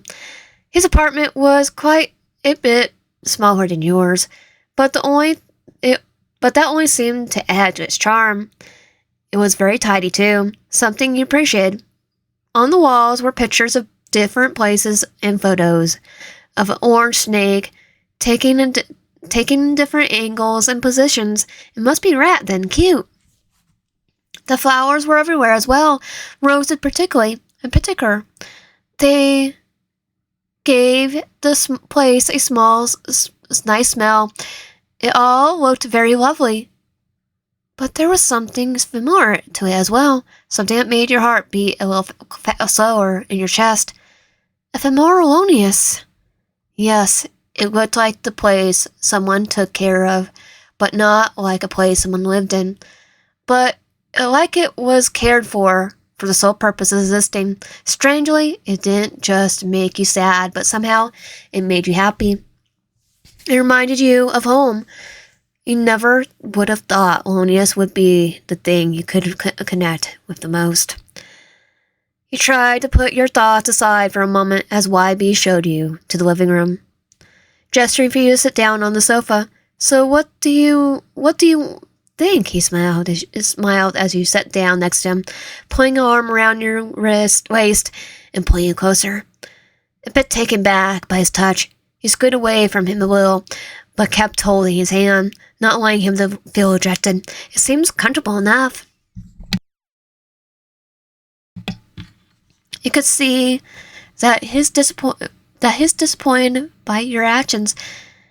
His face staying the same, but the way his grip on your hand tightened as you stroked the top of his thumb, giving him away. He sheepishly took your hand and brought it up to his mouth to kiss it. Oh, I was worried it would be a little break, but you somehow managed to brighten every room you step inside. You swallowed, looking down at your lap as your face grew warmer. Damn it. Why was this guy so good with words? Meanwhile, you were over here stuttering like a teenager in love. He was still looking at you, and you were trying so very hard not to look back, confident that you didn't. If you did, you'd just get lost in his eyes again. Could I get something to drink? You suddenly snap your head up, making YB jump slightly, before the same smile returned to his face. Oh, of course, darling. Anything for you. He practically purred as he stood up and walked to what you assume was his kitchen. But before he turned the corner, he turned around once more with a soft, sort of smug expression. Feel free to look around. Then the room turned quiet. The silence was uncomfortable. The otherwise nicely decorated room seeming almost sterile without him here. For some reason, your uneasiness from the beginning didn't leave you, only intensifying as you were left alone. It was uncommon for you to worry about nothing, though, so you wouldn't draw any conclusions yet. You had always been an overthinker. It was something your sister often scolded you for. Meanwhile, you always thought her aloofness would somehow get her into trouble. And look now, you're the one who got themselves into trouble. After a few more minutes of silence, you sighed and decided it wouldn't hurt to do as he said and look around. After all, it wouldn't be an invasion of privacy if he offered you to do so, right? Yet still, you prayed no creaky tiles or floors would give you away as you silently made your way to the room. Even though he had given you permission to do this, you still felt like you shouldn't be too obvious about it. There were drawers along the walls, with some open letters placed on top. You scanned each one briefly. Some were just spam, some were from a relative he didn't seem too fond of, as he covered their names with red ink. From what is said in the letter, it must be his mother. Maybe that's why he doesn't like his name. So far, there was nothing suspicious. This was until you came across a drawer you couldn't open. You tried applying more force, but it still didn't budge. You had probably locked it. You wondered what was inside. Money, maybe? Curious once again, taking over you. Curiosity, once again, taking over you, like a parasite. You went to grab one of the paper clips and strain it before wiggling inside the little keyhole, and with a click it opened. The drawer spun open. Well, did you know curiosity didn't just kill cats? Inside the drawers were pictures of you. Of you walking to work, of you asleep, of you in the shower. Some were taken from your closet, others from your window, some from under your bed. There were various clothes from you too. Shirts, socks, underwear with stains on them. You certainly didn't put there. A shiver ran down your spine at the sight. When did he? He had only been here for 2 days. How did he do all this without your knowing? How long had this guy been stalking you? You were about to reach for a sealed letter that laid on the top of the drawer until you heard footsteps behind you. Abruptly came to a stop. You weren't supposed to see that. You heard his voice say quietly and surprisingly, very calm, like nothing had changed, but the sudden shift in the room atmosphere told you otherwise. You were afraid to turn around. You heard him put your drinks down on the table before you felt a warm hand on your shoulder. He was close to you, about arm's length. I see you found my shrine, darling. He chuckled darkly, slowly closing the door. His shaking hand that had been holding it open now, falling to your side. How was he so calm about this? What would he do now that you knew about his obsession? He had been right the whole time. Why didn't you ever listen to your own advice? He had to get out of here. Clenching your fist, you prepared yourself before turning around and aiming for his face, trying to punch him with all your might, but your attack was quickly stopped by a strong hand holding your wrist over your head. The other one quickly reaching for his pocket and pulling out a piece of cloth.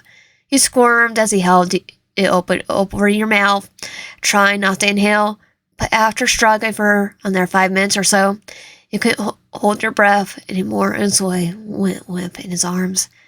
Don't worry, thanks to her, we'll have lots of time to discuss this, darling. Chapter 10. Every beating heart bleeds. His kisses felt like apologies, and his hands felt like love and emotion as he carried you up the stairs. He was much kinder than you expected. Since the day he knocked you out, he fussed over you like a newborn child, complying to your almost every command without question or complaint. All this attention almost made you blush, almost. But something kept you from falling for this oh so kind and patient man, and not even your good-heartedness would let you forget this simple fact. He had drugged you.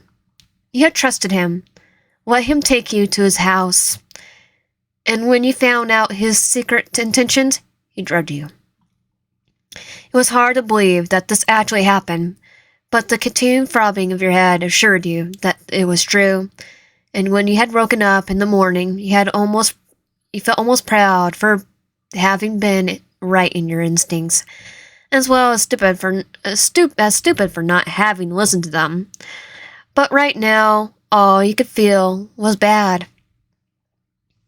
Though you couldn't have guessed that you would ever find yourself in a situation like this, you always imagined that being drugged would be the perfect cure for insomnia. That you would get knocked out into a deep slumber with no dreams or thoughts at all, and wake up smiling and singing like a Disney princess. This, like many of your guesses, end up being wrong. Waking up after an event like that felt terrible. Your head hurt. You couldn't tell up from down anymore, and your stomach was killing you. Overall, it just feels like you've been thrown down a set of stairs. Maybe had been. Who knows? What he had done to you while you passed out. Who knows what he had done done while you were passed out? Maybe he touched you. Maybe he hurt you. Or perhaps taken some more pictures for his collection. Disturbingly, you hoped it was the latter. That he hadn't taken advantage of your unconscious state. That he was still sane enough to care about that one boundary, even after he broke so many others. You took a deep breath to stop your anxious mind from wandering further in that direction, choosing instead to take in your new surroundings. You were in a bedroom, welcome upgrade from the cellar you had previously spent your time in. At least you'd think it was a cellar. It was hard to tell with a blindfold on your face. Though the piece of cloth had now been discarded, the rope around your arms and legs were still in place, and tight enough to hurt with only the smallest movements. Try not to move your head and only your eyes, as not to intensify your already dizzy headache. He started scanning for potential escape routes. The windows, no. They were probably locked. The door. You had heard the floor creak as he carried you through it, so that one probably it's not a good option either.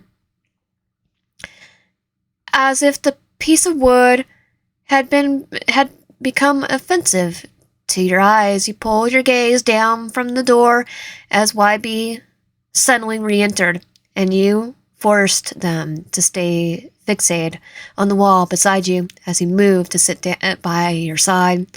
He sighed and rubbed your leg with his warm hand. A shiver ran down your spine as he did so.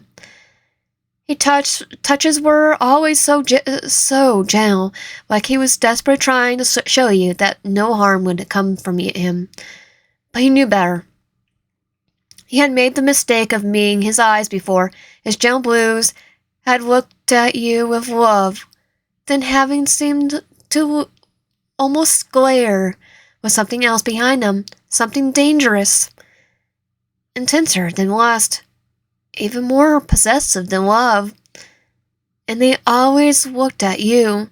You tried to make out his movements from the corner of your eye as you heard his clothes rustle, being able to see him reach for something behind him. And when you saw the light reflected off the sharp object, your senses kicked into overdrive. As if you could taste your own blood on the silver surface, as if hearing your own bones break, your breathing slowed to almost slowed to nothing, and your eyes snapped from the wall to the knife in his hand. This was it. This was it. He could carve you up like a fish, like the stories you overheard in the news. You would be one of those people who made posts about online. You would be the one of those people others made posts about online.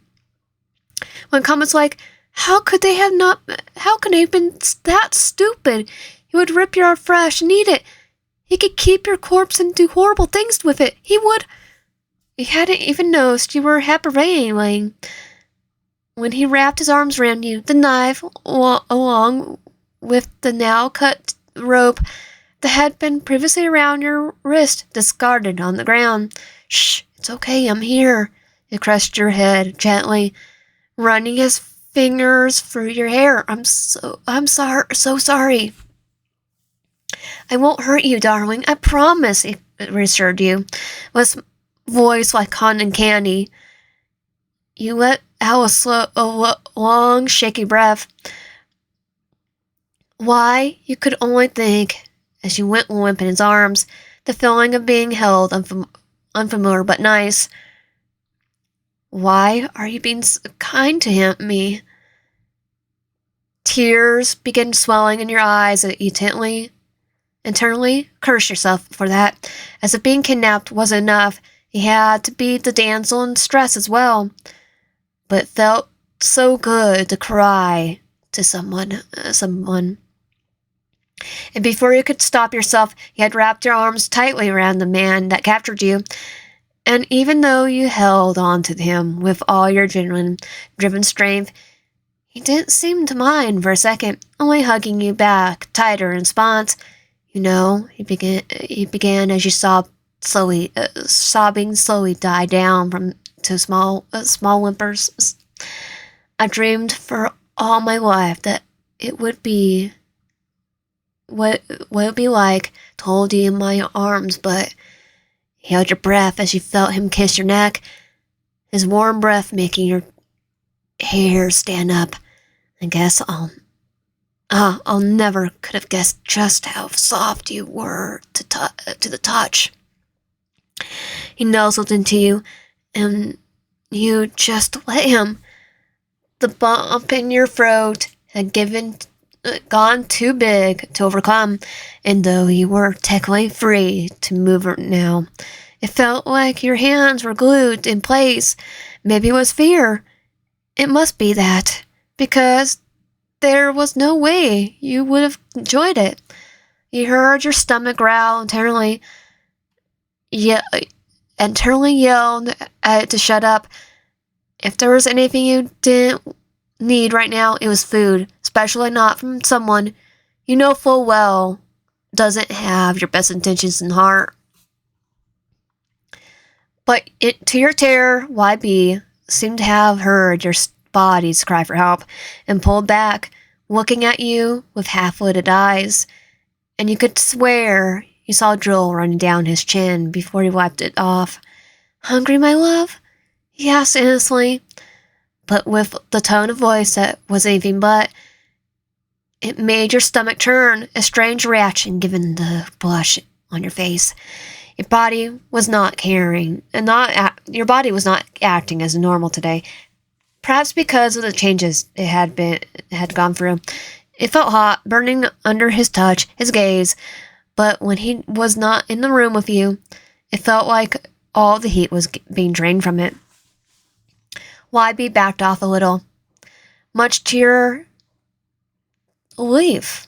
His grin huskily, sharp teeth shining white despite the dimness of the room, and you could practically feel the way his eyes slowly moved over to the crevice of your skin, the bumps on your collarbone, the wrinkles of your clothes, and the way they hunched up on your thighs. You could see his hands twitch with every inch.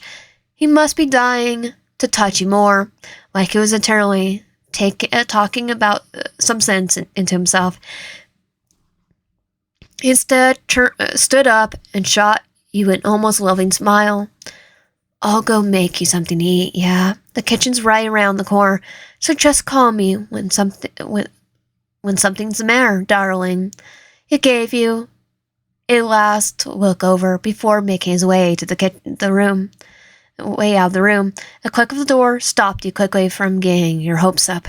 He sighed, rubbing your dried tears from your eyes. A week ago, the most interesting thing that happened to you was seeing a pigeon build a nest in your backyard. And now, a phrase you read online somewhere popped into your mind, and only now you fully understand it.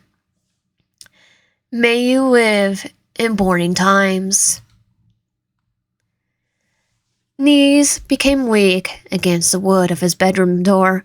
He had just held you in his arms for a few minutes, and already he felt the urge to return to you, but he couldn't, not yet.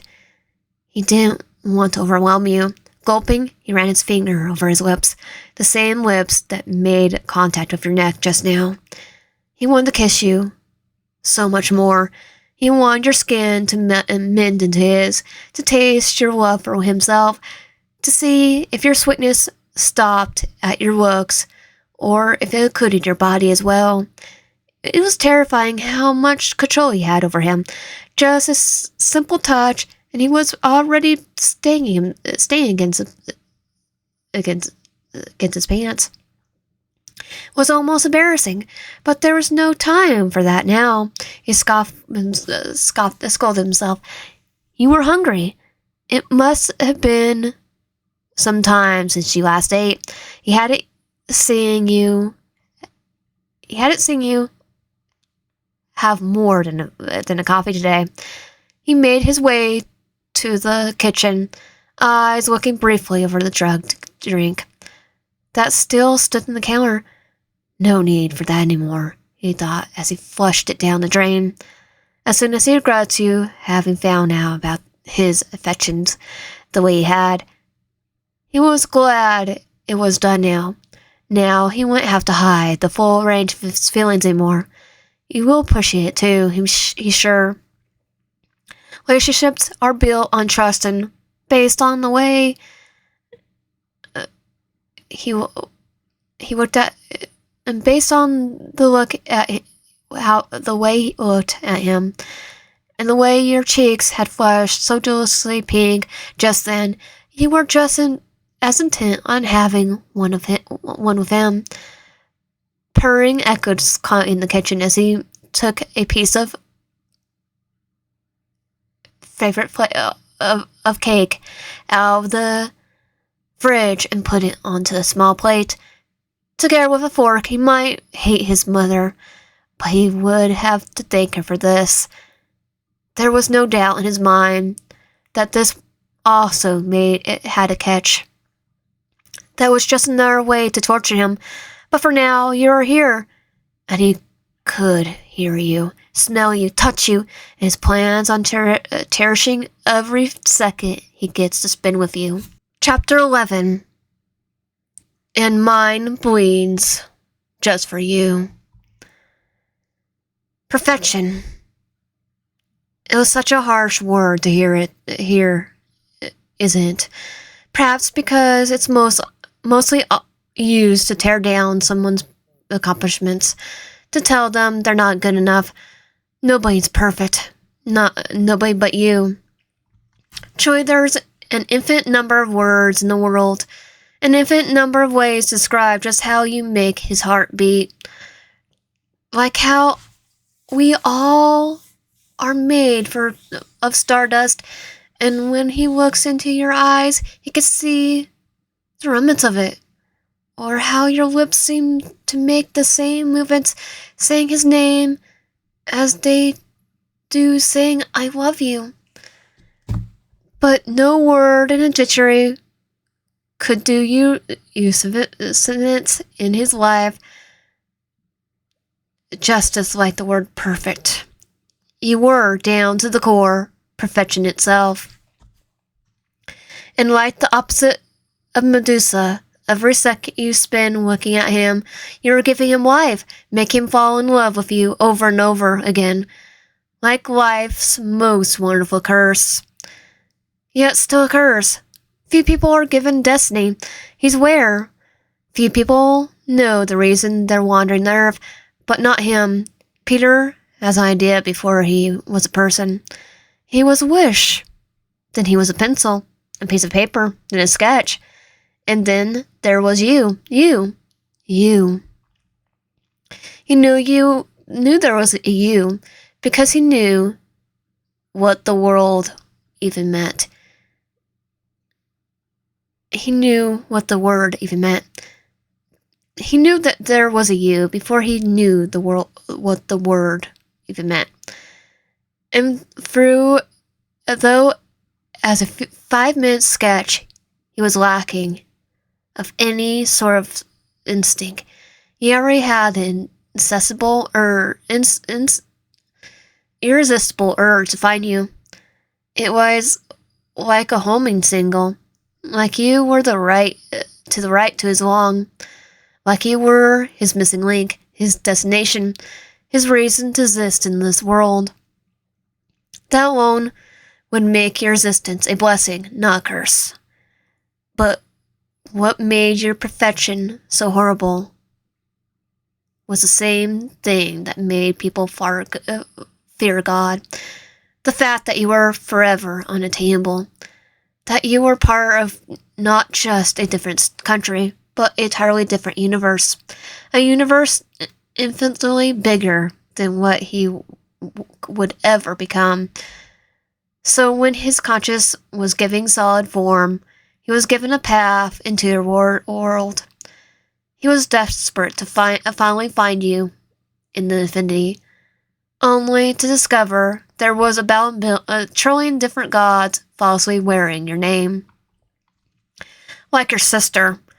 Oh my gosh, yes, finally. Took you long enough. The only beautiful thing about seeing her face had been counting the ways that looked like yours. Though he did badly at hiding his disgust at all the ways that wasn't. He felt horrible having to call himself her boyfriend, having to smile at her, to give her flowers, to make her feel the love that you deserve. It was truly his mother's sadism to have him confess his love to a fake when you were so close. She had always delighted in his suffering. She hates happy endings. She said so herself. So when he got her letter the day after his world collapsed, he was almost completely sure it was a trap. Dear Peter, it began. I am guilty of many sins, and that includes sharing with you my terrible inner poet. But I will not bother you with my antidotes this time. No, I will be blunt, as I know how much you despise having to hear from me. You have always been my most ungrateful creation. I have given you life, given you sentence, given you purpose, and yet still you insist on wanting more, insist on wanting them, with no regard taken as to whether or not they want you as well. So after being played with your unwarranted hatred towards me, I've finally given in. This will likely be the last letter I will ever write to you. You have what you always want now, and it's your turn to deal with the consequences. This is your final ending, your final life. You have only yourself to blame for how it ends with regards. As when reading most of her letters, his mind blocked out the parts it deemed unimportant, which in this case had been the whole letter except one sentence. One phrase that made it the trembling his hand spread over his entire body. You have what you always wanted, Those are the words that stood out to him, renewing the never-ending song in his heart, the one that had screamed your name from the very first moment of his existence. Many of his mother's letters had crumbled up or torn into pieces, but this one he would not destroy. This was the beginning of a new era, the starting point of your life together.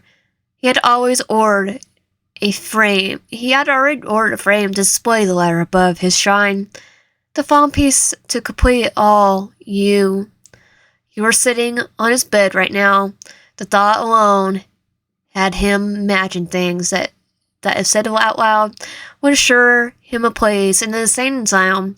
Scenarios right out of a horror movie or a romance novel, depending on who you asked. And with every step he took towards you, cake forgotten on the bedside table, before you could even ask if it was for you, these thoughts slowly started to form into actions. He hadn't meant to kiss you. He had wanted to, but he always wanted to kiss like a taste. But he didn't mean to do it so soon. But oh, it wasn't hard to mistake the devil's tongue for the singing of angels when he was near you. You had a look in your eyes that was not fear, not hatred, not longing. He knew before you did. You won, and he was more than willing to give, more than willing to sacrifice. He was all yours after all, from the blood in his veins to the heart beating in his chest. Had he wished for his death, he would deliver the organ to you personally. But alas, the words that left your mouth were much less command than they were a question, and it was hard not to choke out his words with the red strings of fate wrapping so tightly around his throat. Do you love me? The words burst out of your mouth before you could consider the consequences, and you were shocked at how desperate they really sounded. But if you learned anything from the questionable crime shows you had watched as a kid, it was that if you got kidnapped, it was best not to agitate your captor. You were keeping him compliant. You assured yourself. So why exactly were you holding your breath as you waited for his answer? Maybe it was a sudden silence that surrounded you now, the kind of silence right before someone strikes so heavily it overrides your fight or flight skill instinct and simply freeze you in place. You whipped the remaining saliva from his kiss from your mouth, keeping your eyes on him the entire time. When you assaulted your mouth, you didn't stop him out of fright as well as out of the knowledge that if this man really cared about you, you could use the fact to your advantage. You simply hoped you could keep your gag reflex from betraying your true feelings. His answer was well within what you expected, and you had to keep yourself from smiling as he took your hands in his obnoxiously big and warm ones. Of course, my love, he stammered, his cheeks flushed as his pupils wide enough to see your reflection in them. He had beautiful eyes, you noted before dismissing the thought. Beautiful or not, this man was a criminal. There is no ocean I would not cross to get you, no burden I wouldn't overcome, he said quietly, leaning forward and pressing the palm of his hand against your face. And you instantly leaned into him, a criminal with the soul of a poet. There's no universe. The gap between the two of you started getting thinner and thinner, in which I would not fall in love with you. And there it was, the action that would, in his eyes, seal your fate indefinitely, and in yours give you the power to change it. You closed the distance between him and you, tenderly pressing your lips against his to prove it the truthiness of your affection. You were touching him with consent. You were telling him his feelings were righteous, that you feel the same way. He had no idea what you were doing. And naturally, you kissed someone in elementary school once, and then never again. You didn't have time to meet new people. Didn't have time to fall in love. Maybe it truly was fate bringing you to this world with your constant insistence that something was keeping you from your happy ever after. And now you had time. You had option to steal your post at the dot, except this was not a post at all. It was strange sensation, not the kiss, but the way it made you feel. The same way as when you stepped into the flower shop. Like that was what you were supposed to be doing. Fate? No. An achievement. As soon as the thought entered your mind, you started to kiss him with newly found passion. Yes, of course, this was still a game. I could still win this. I could still get back home. You were out of breath, but you didn't stop you from putting your hands against his chest, feeling his heartbeat on your fingertips. It was almost as fast as yours. You moved against his lips with no attempt to hide it. You could get back to your sister, to your home, to the pigeons in your backyard. It was not too late. It was not too late. All you had to do was not mess this up. But given Wybe's shaky breath and shaky breathing, whatever you were doing was already enough. His tired body was responding to you with overwhelming desperation, shaking and getting warm enough that you could feel the heat for his clothes, all for a simple kiss, and you knowingly chose to ignore the hardness that pressed itself against your knee, instead focusing on not letting this get out of hand.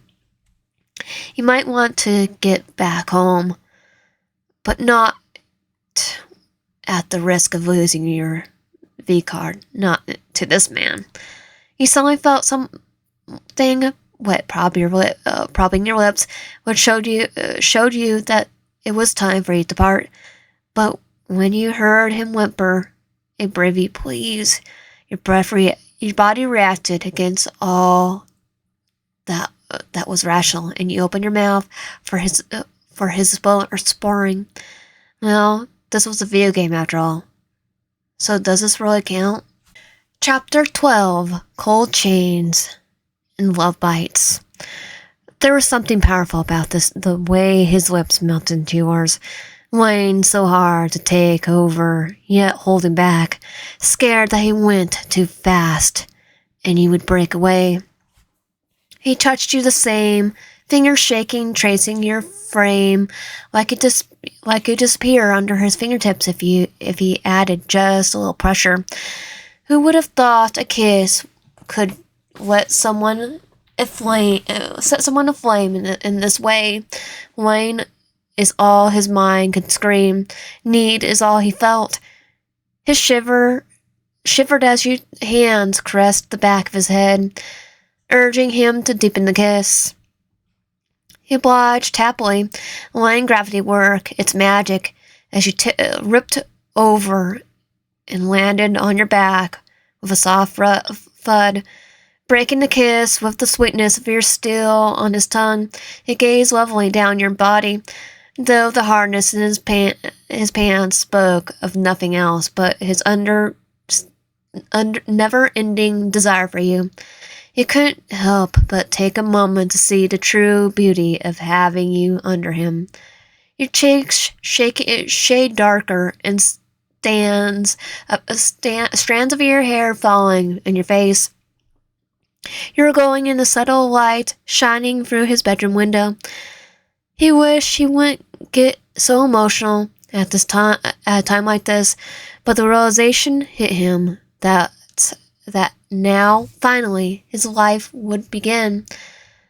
Let me take this off, love, he trilled softly, pulling up your shirt, hands shaking but firm on your skin. Your hips ached instinctively as his palm slid over your chest. You sight scared through the clothing being moved over your face. You weren't anticipated. You hadn't anticipated to see him already move his shirt as well. And what you saw disturbed you deeply. Knowing his stature, you hadn't expected him to be very muscular, but nothing had prepared you for the words written across his chest. It barely healed scars instead of ink. Yours. You could do nothing but mouth the word, hearing him chuckle as you did so. Yes, my love. He leaned down, hesitating before planting a soft kiss on your cheek, so tender you weren't sure if his lips had touched you at all. You looked over his eyes that felt more like mirrors in the moment. Your reflection, scared, but to your own honor, felt terribly turned on. I'm all yours, every inch, every cell of my body, he muttered, as his teeth grazed your skin. Well, was made for you to take. The thought would disturb you, even with your ejection in your mind. You should be pushing him away, make up excuse, something. But as your body was moving on its own, your fingers moved to trail over the many hearts on his torso, and your mouth opened, your voice unrecognizable to even your own ears. I want to. It faded out, words finally feeling heavy on your tongue. Wybie's mouth widened. The style of this world make him look almost monstrous. Tongue moving to lap as fangs, make you feel like a sheep about to be devoured by the big bad wolf. And suddenly it didn't feel powerful anymore.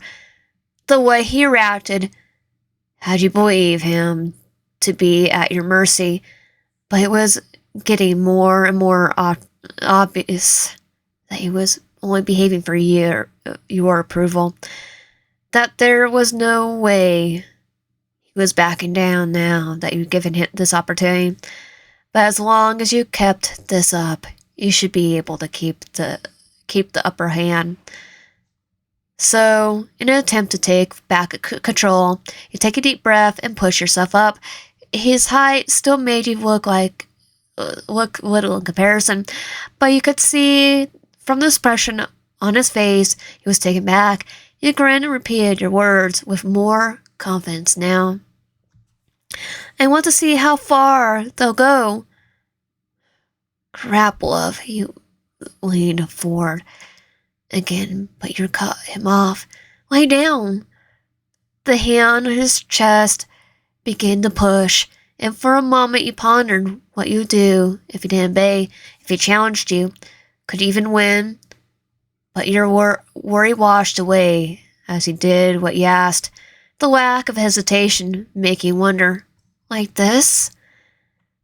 The position was awkward. He was almost taller than the bed, knees bending so his feet didn't hang loosely in the air. Then there was his face. His cat-like pupils dilating to the pretty blue ones you so adored, and his sharp rays of teeth behind the flustered smile, reminding you of how he looked at you at the park. It confused you.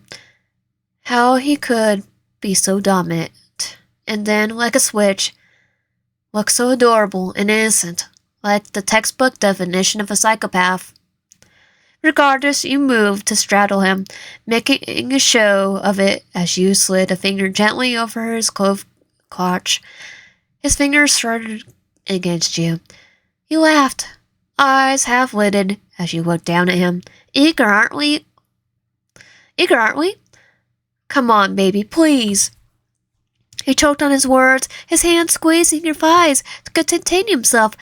Don't frickin' tease me like that. I can't. He ground up into you. and you bit your lip to conceal the moan.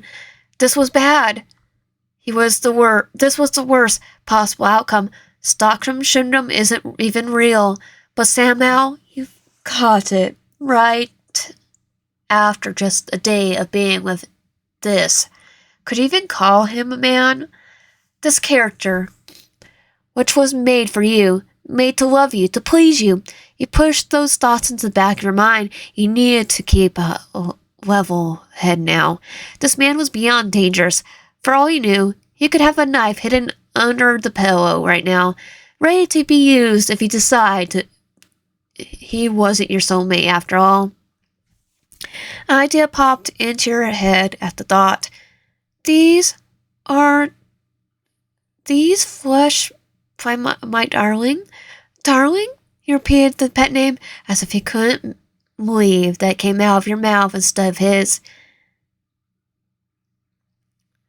I renewed them yesterday, he spoke in the same slow, dreamy tone, and you flickered your tongue. Then that won't do then. Taking back your hand, you internally smirk at the panic in his eyes. What do you mean? I'm sorry, love. Please don't stop.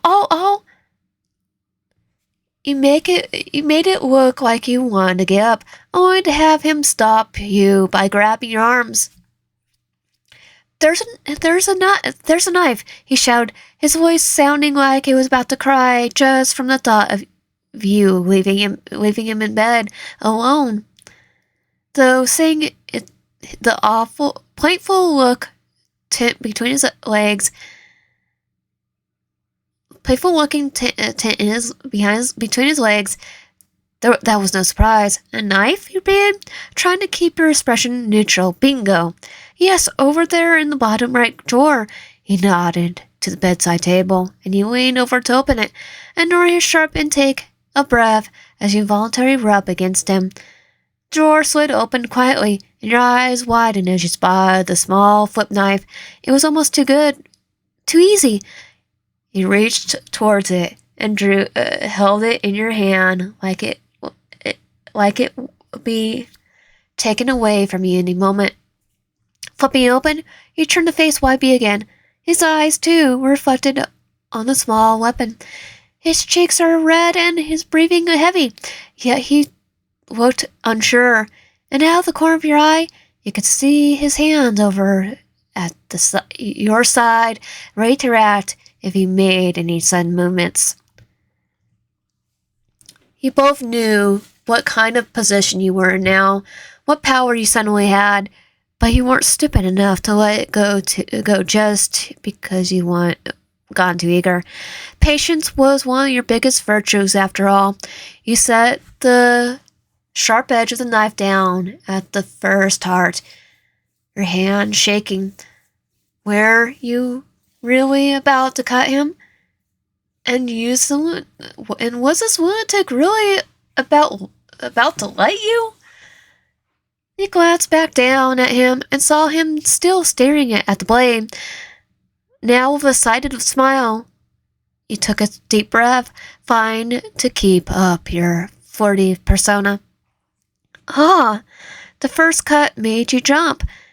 You didn't mean to cut too deep just yet, but the whimper he let out made you think you underestimated yourself until his big hands grabbed your shaky ones, guiding you to the second heart, right above his rib.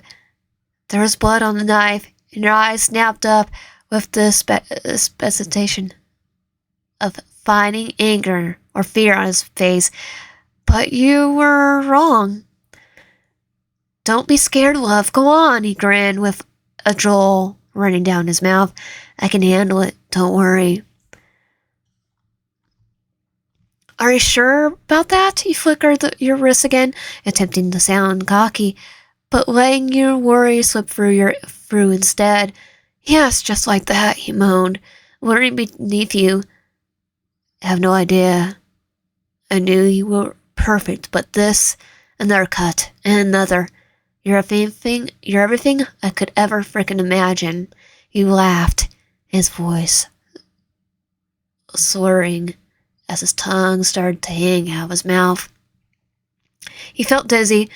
The feel of warm, wet blood coating your hands made your stomach turn. It was too much. His voice, his body, everything. Your body longed for him. Every single moral you would abide to. Every bit of common sense you thought you knew screamed at you to stop and run. And yet you still keep going. Your mouth still open on its own, spilling out words even more insane than his babbling. Who? You finished cutting the first letter. Who do you belong to? But you needed to hear him say it. You! His fingers dug into your hips, rocking you against him. Say again, needing to know. They meant, I'm yours. God, frick, yes, he yelled out as his hands closed to bliss. His back aching, causing the knife to cut deeper than intended. Again, he yelled, your hands spinning as you ripped the knife out of him and raised it high.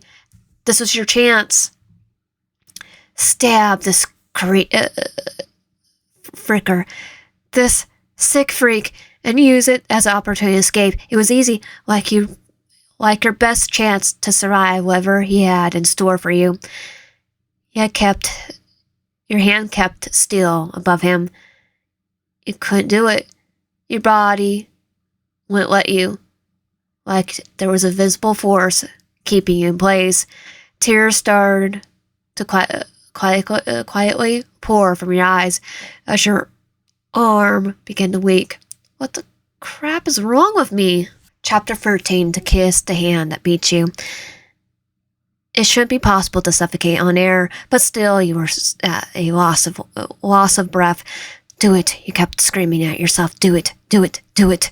You suppressed a sob as your heard a moan under you come to a slow halt. This was your chance. This was easy. Like fate had opened a door for you. You just needed to step through it. But your arms felt too heavy to bear the knife, too heavy to even lift it all, so you let them drop onto his chest, blood slowly drying and becoming sticky. You heard him chuckle, then felt him sit up, with you still in his lap. Tears were still slipping through your closed eyes as he braced you, running his hands gently along your back. You couldn't look at him, but more than that, you couldn't bear to look at yourself. It's okay, my love, he kissed your shoulder, and for a moment you dared to take a comfort in his words. Understand now? No, he whispered. He understood nothing. He had no idea what he was doing to you, no idea what you were going through. Don't feel afraid to let yourself love, he said with a smile that you could hear cruelly through his voice. What? He managed to say. Say now, gaze fixed on his lap, trying not to dwell on the fact that he was still hard beneath you. He shook his head. His grin became bigger. He took the knife that still laid between you two and put it in your limp hands. Helping you hold it, he brought it up to his chest, and your eyes followed, confused. I'll help you if my death is what you want. He doesn't elaborate. Instead, pushed the knife slightly into his skin. Not flinching, your eyes went wide.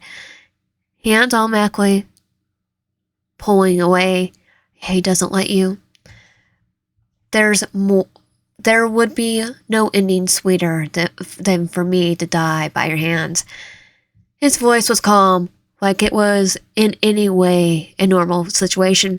He watched the blade go beyond skin, into flesh, and felt the way he still kept pushing.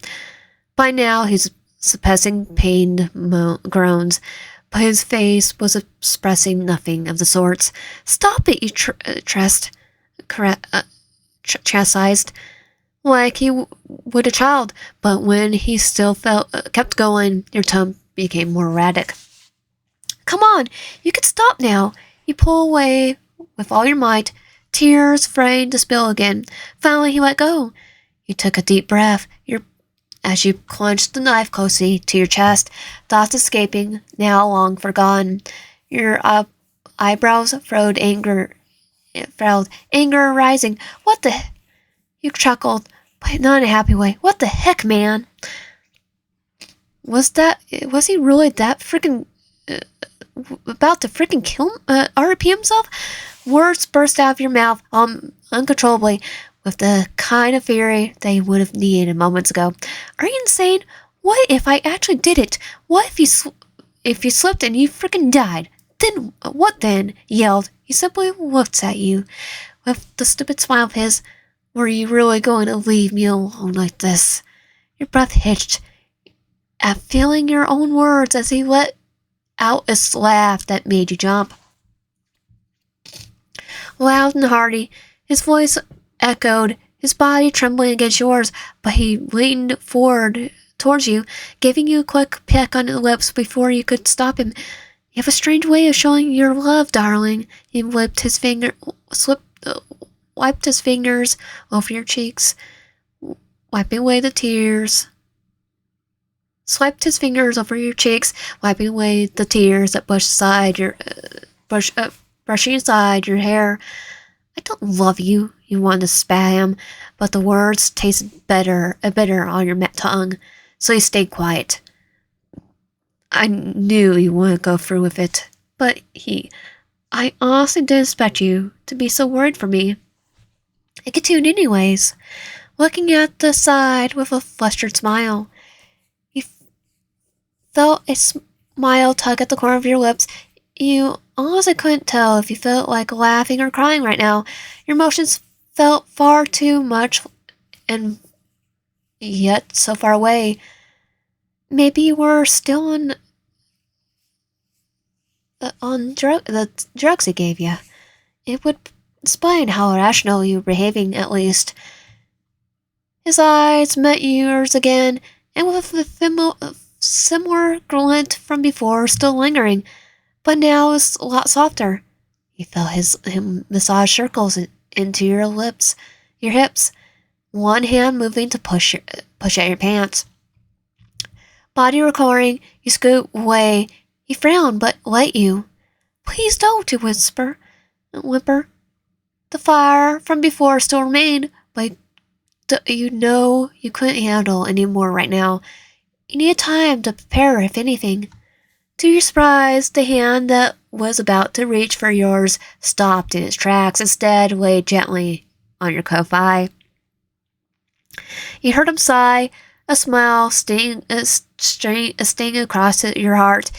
He wasn't the first you disappointed by your reluctance to be touched, but for some reason, with him, it hurt a lot worse. You're right, love. I'm sorry, he chuckled. Though your face stayed neutral, you couldn't help but feel surprised at how readily he gave up. He swung his legs to the side of the bed. You still on him, picking you up before letting you stand on the ground beside him, gently like you were made of glass. You have to forgive me. I was a little carried away. I get a little carried away sometimes. He scratched the back of his head before taking a glance at the clock above the door. I should probably get washed up. He gestured to his bloody self. How about I make dinner after that? You probably get still hungry, since you know. His eyes drift over to the onion cake at the bedside. He quietly cursed himself. As much as he loved you, he couldn't let his obsession get in the way of your health. Though to his relief, you seemed to understand, nodding as you awkwardly rubbed your arm. Crap, you're cute. Yeah, okay. Chapter 14, Cheat Codes for Lovers and Fools. Red, the color of love, of lust, anger, passion, and in this case, sacrifice. He never noticed before, but once a person dies, it always seems like their eyes change color, like they become just a bit darker.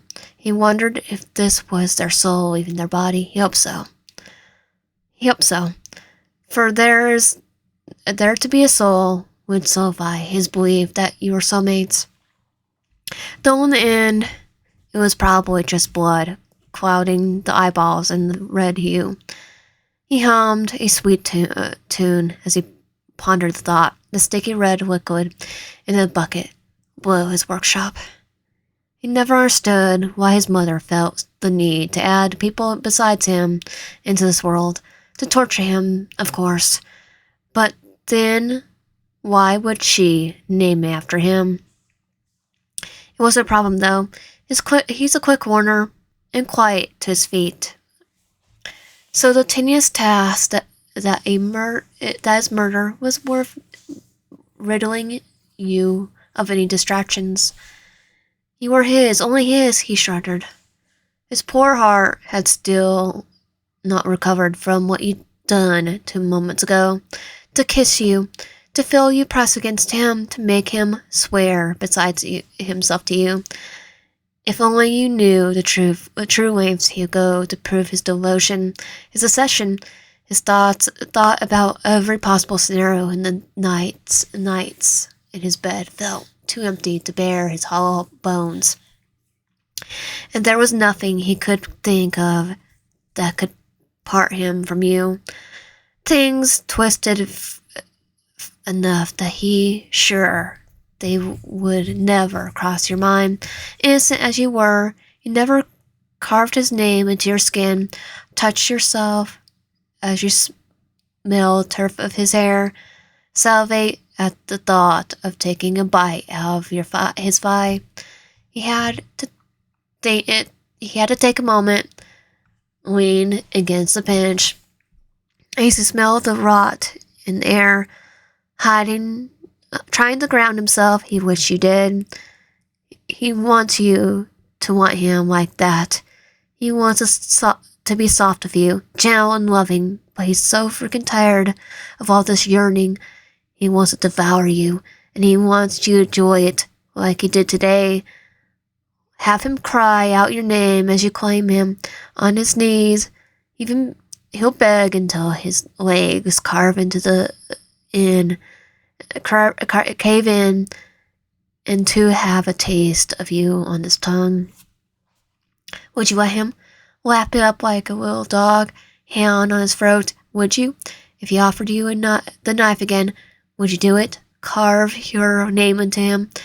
Would you touch yourself as you lick his blood from your hands? Would you take a bite out of him, devour him, let him become part of you? He's such a sick frickin' freak, but he doesn't mind. He knows you love him like this. You want him to want you, to be lovesick, even if it scares you. It used to scare him too, but he's here now, and he can help you through it.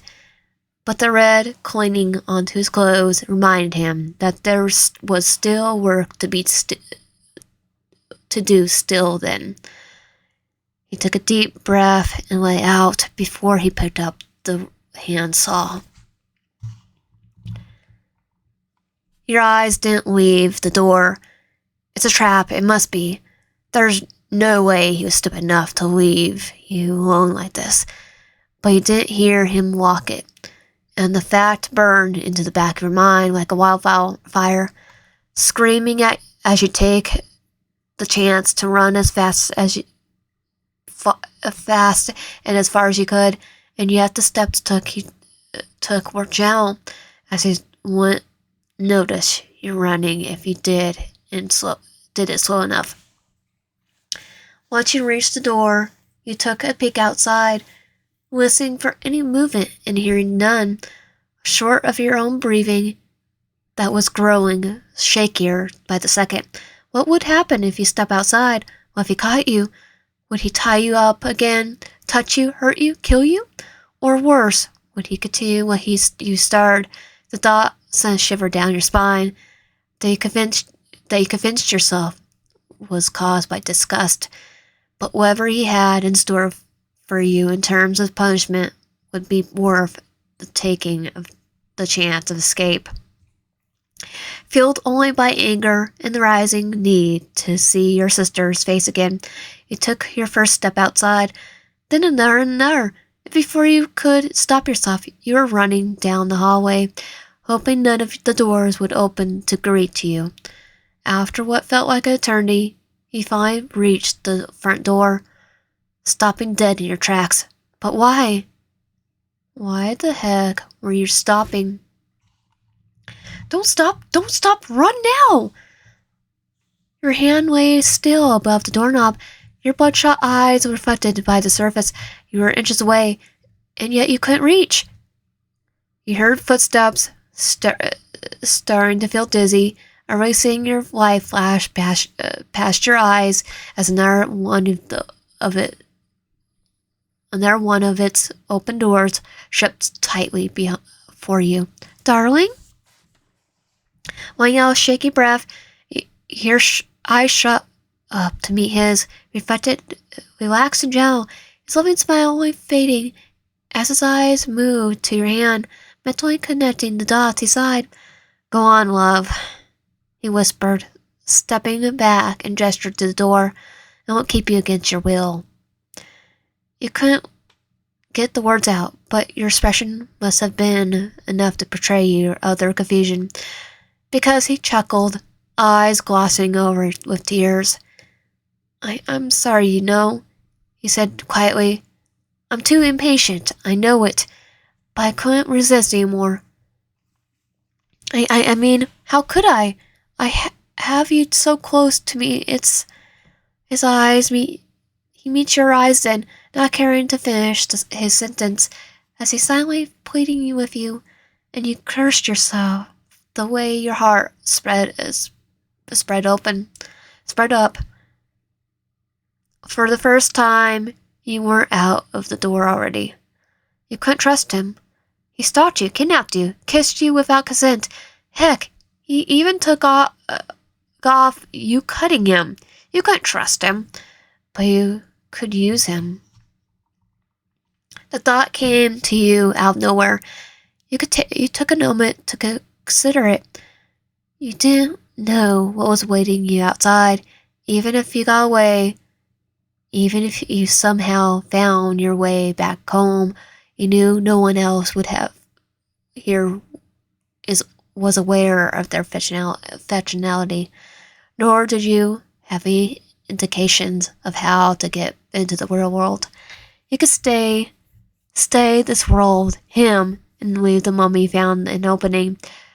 The thought felt right, 1,000 times righter than running from him. You let go of the door handle, taking note of the little gasp that followed. You looked up at him with a smile you hoped seemed convincing enough. What's for dinner? Chapter 15. Good dogs don't bark. You could feel your eyes burning into his back, watching him. It sent a shiver down his spine. To let so much of your undivided attention, after all this time, you're finally looking at him, and only him. Opening a drawer, he took out a knife, suppressing a chuckle at the way your breath hitched when it came into view. He made a show of it, slicing into the meat on the table with precise practiced movements that were all too confident for his culinary skills, but it was worth it seeing you squirm.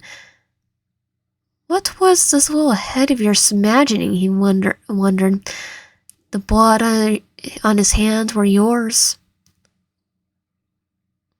The blood on his hands were yours. Alone, the thought made him bring a finger to his mouth and wrap his tongue around the digit, releasing the gasp it got from his little wonder. Once the meat was sliced into bite-sized pieces, he quickly started raising the knife towards the sink before laying it back into the drawer, and with a quick glance behind him to make sure you were still watching, he walked in and dropped the key into his back pocket. As much as he loved to tease you like this, it did bother him that you were still considering escape. Like some kind of prisoner, if you weren't here by choice. As if you weren't here by choice. But it's alright. You would now know how to navigate your feelings with him. For now, you're just glad to have you here in in your shared kitchen. Just like an old married couple, there was another concept he had to introduce to you slowly. He realized, as much as he itched for you to sign the marriage certificate, he just stacked away. Do you cook often? Your voice interrupted his daydream. Now timid and calm, a complete turnaround from the commanding tone it held before. Not really, he flashed you a smile. As he started adding ingredients together. I used to mostly live from takeout and frozen meals, but I wanted to do better for us. Us? He could hear your whisper, the corners of her mouth lifting just enough for him to see. What about you? He asked, hoping to distract himself from the ways your eyes seemed to trace his features, like you were seeing right through him. I'm quite a good cook, actually, he grinned sheepishly. I often try to recreate the stuff they made in those cooking shows. Maybe, like you could see exactly who he was. Maybe I could cook it for you someday.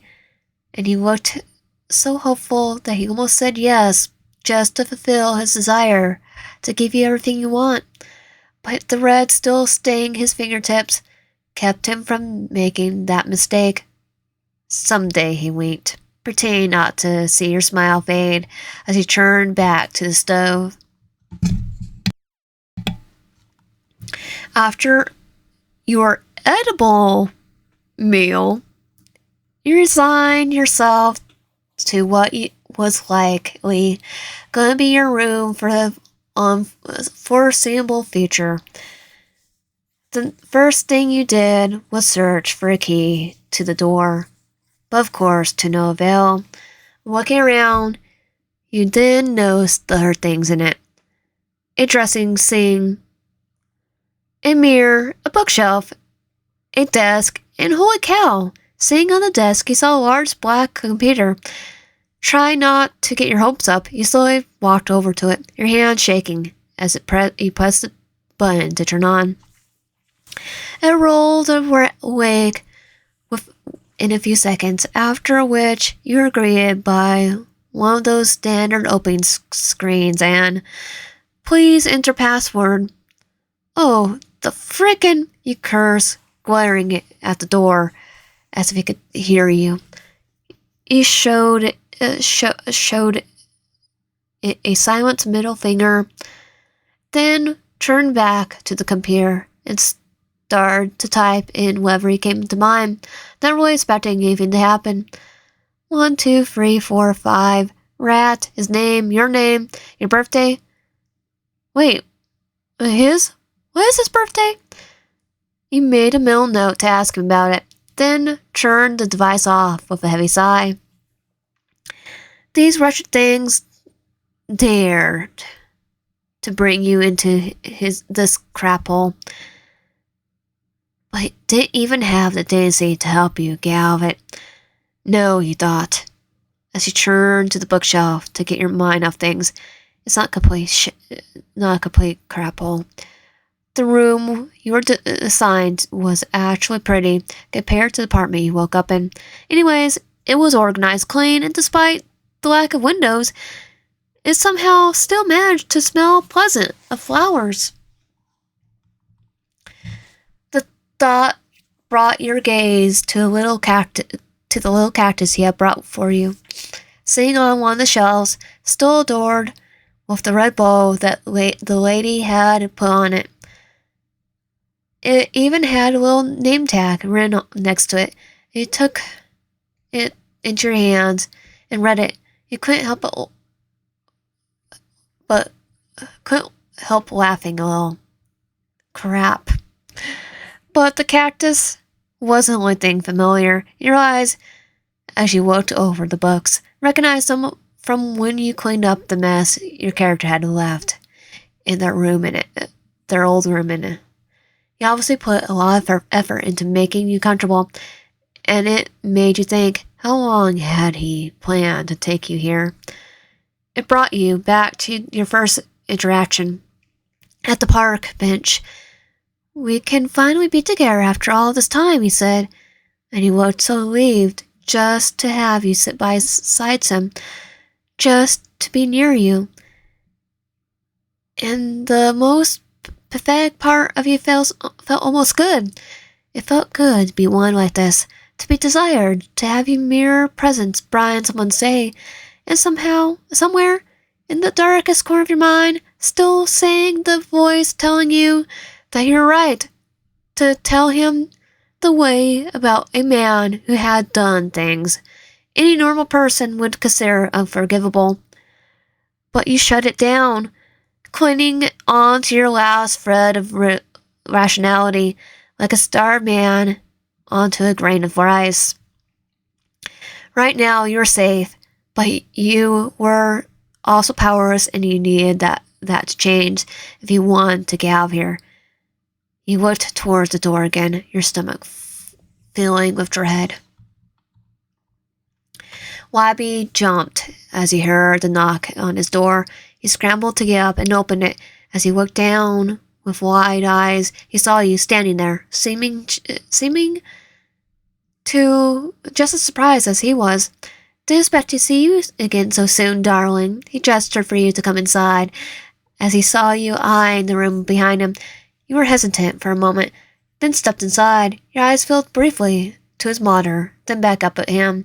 You smiled. You could feel his heart beat out of rhythm. You chuckled surprisingly, hands coming up to play with the hem of your shirt. You looked so god darn cute like this, and he had to fight the urge to just bend you over his desk. But instead, he walked up to you and gently took your hand in his.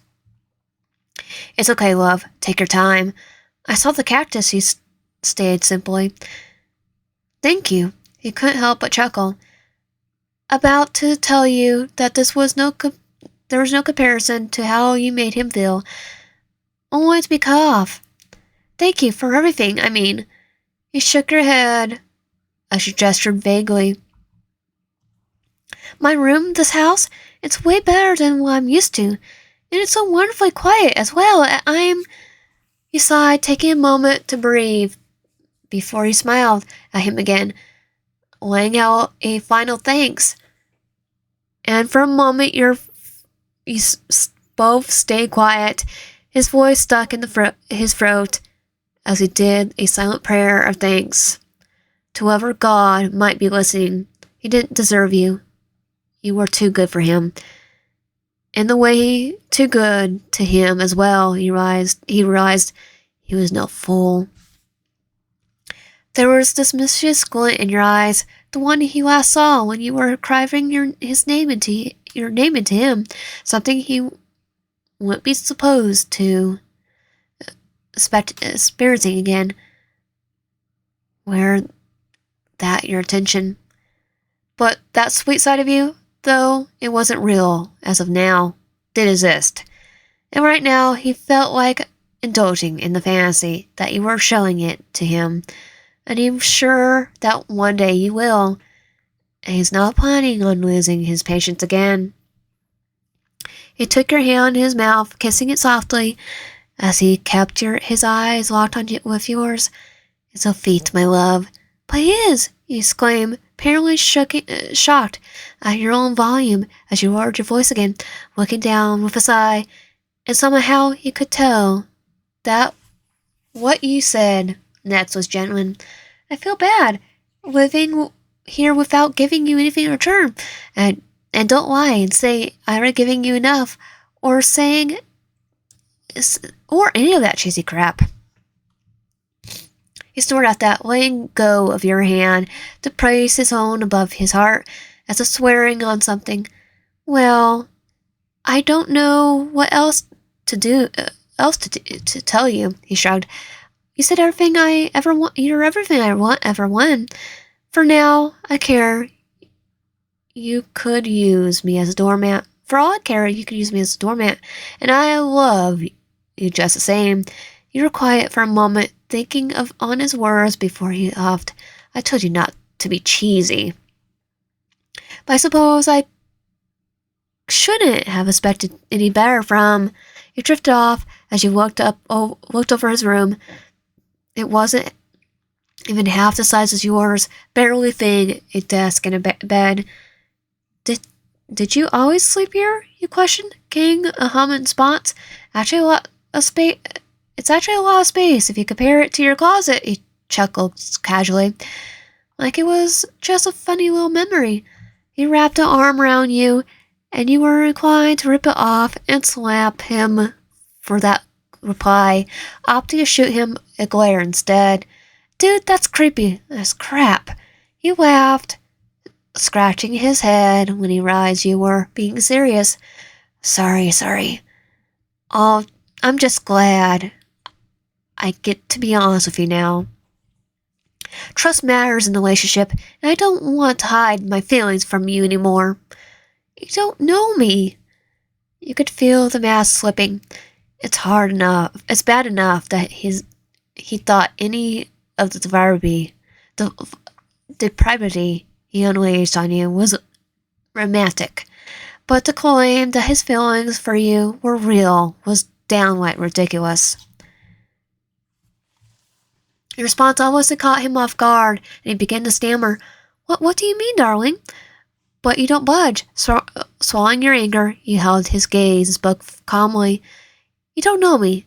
I don't know what we are, what you and the other person shared before I got here, but we first met at the park. I know that. I love you. He blurted out, his voice shaking and his brows furrowed. He laughed. How? Tell me how you love someone, truly love someone you don't know the last name of. Because I have to, he yelled, gripping onto you as his body seemed to break off into different colors. He stepped back in shock, and he let go, stammering backwards onto his bed. Crap.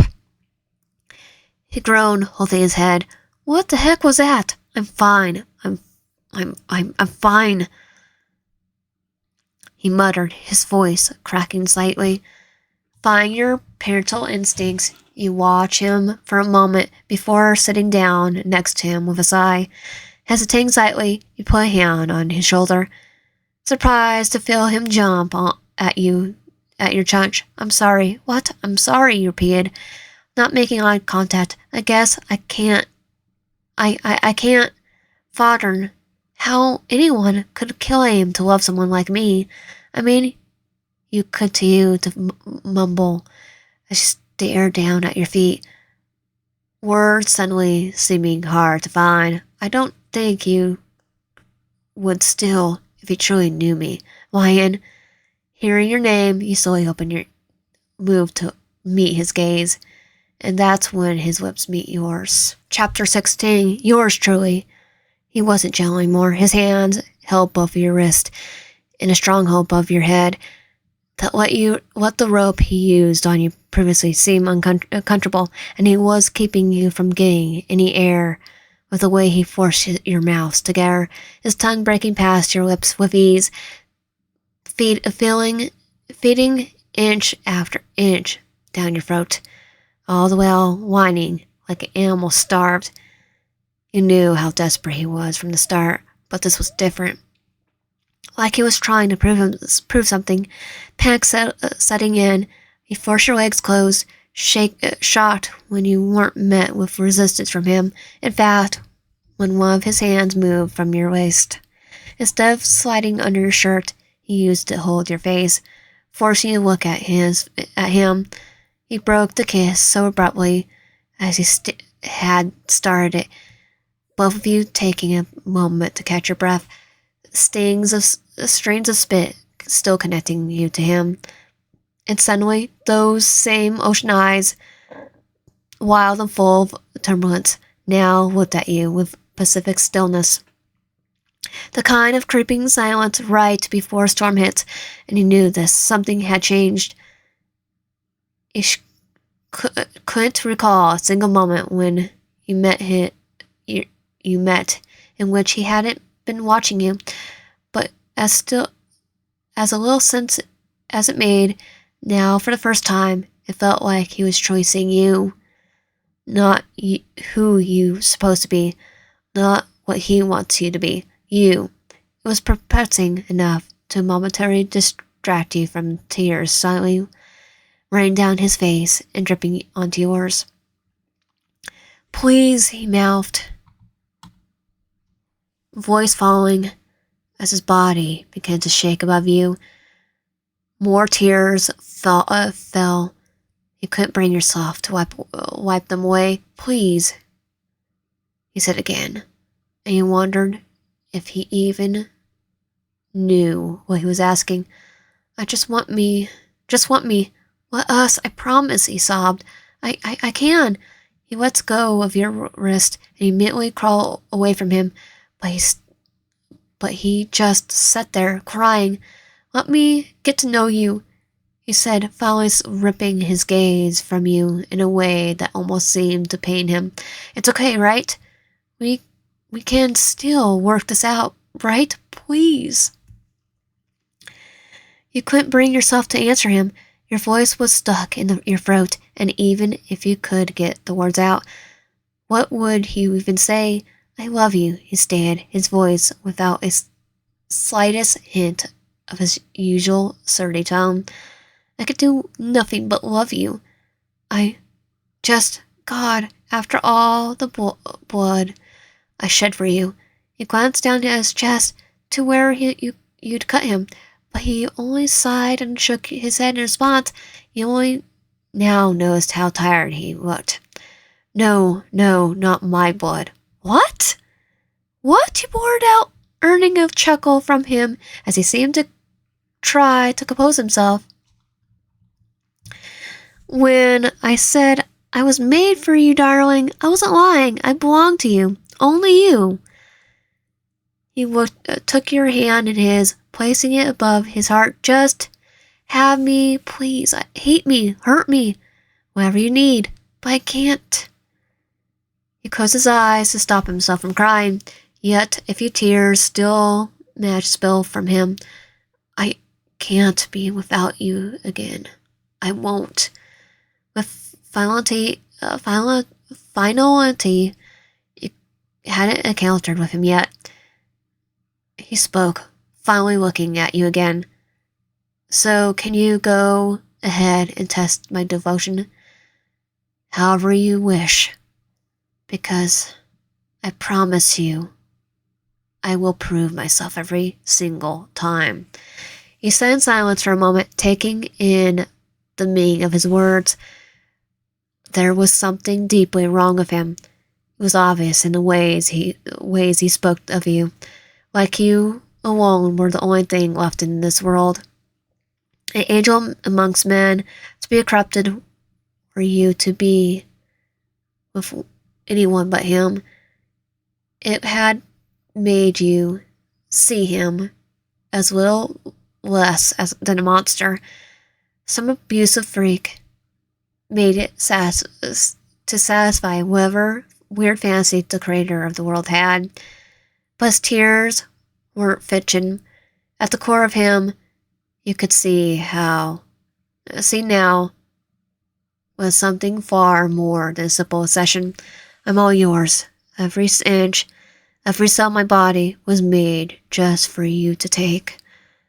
He hadn't been simply a waxing poet back then, had he? No, in truth, you weren't trapped with him any less than he was with you. He was bound to you by something far greater than neither of you could dare comprehend. He was yours, and you were his. Neither of you had any choice in it. And that was Love Bites. If you like my content, consider subscribing if you haven't already. Comment down below and liking the video. I'll see you guys next time. Link for the fanfic will be in the description and in the pinned comments. And I'll see you guys next time.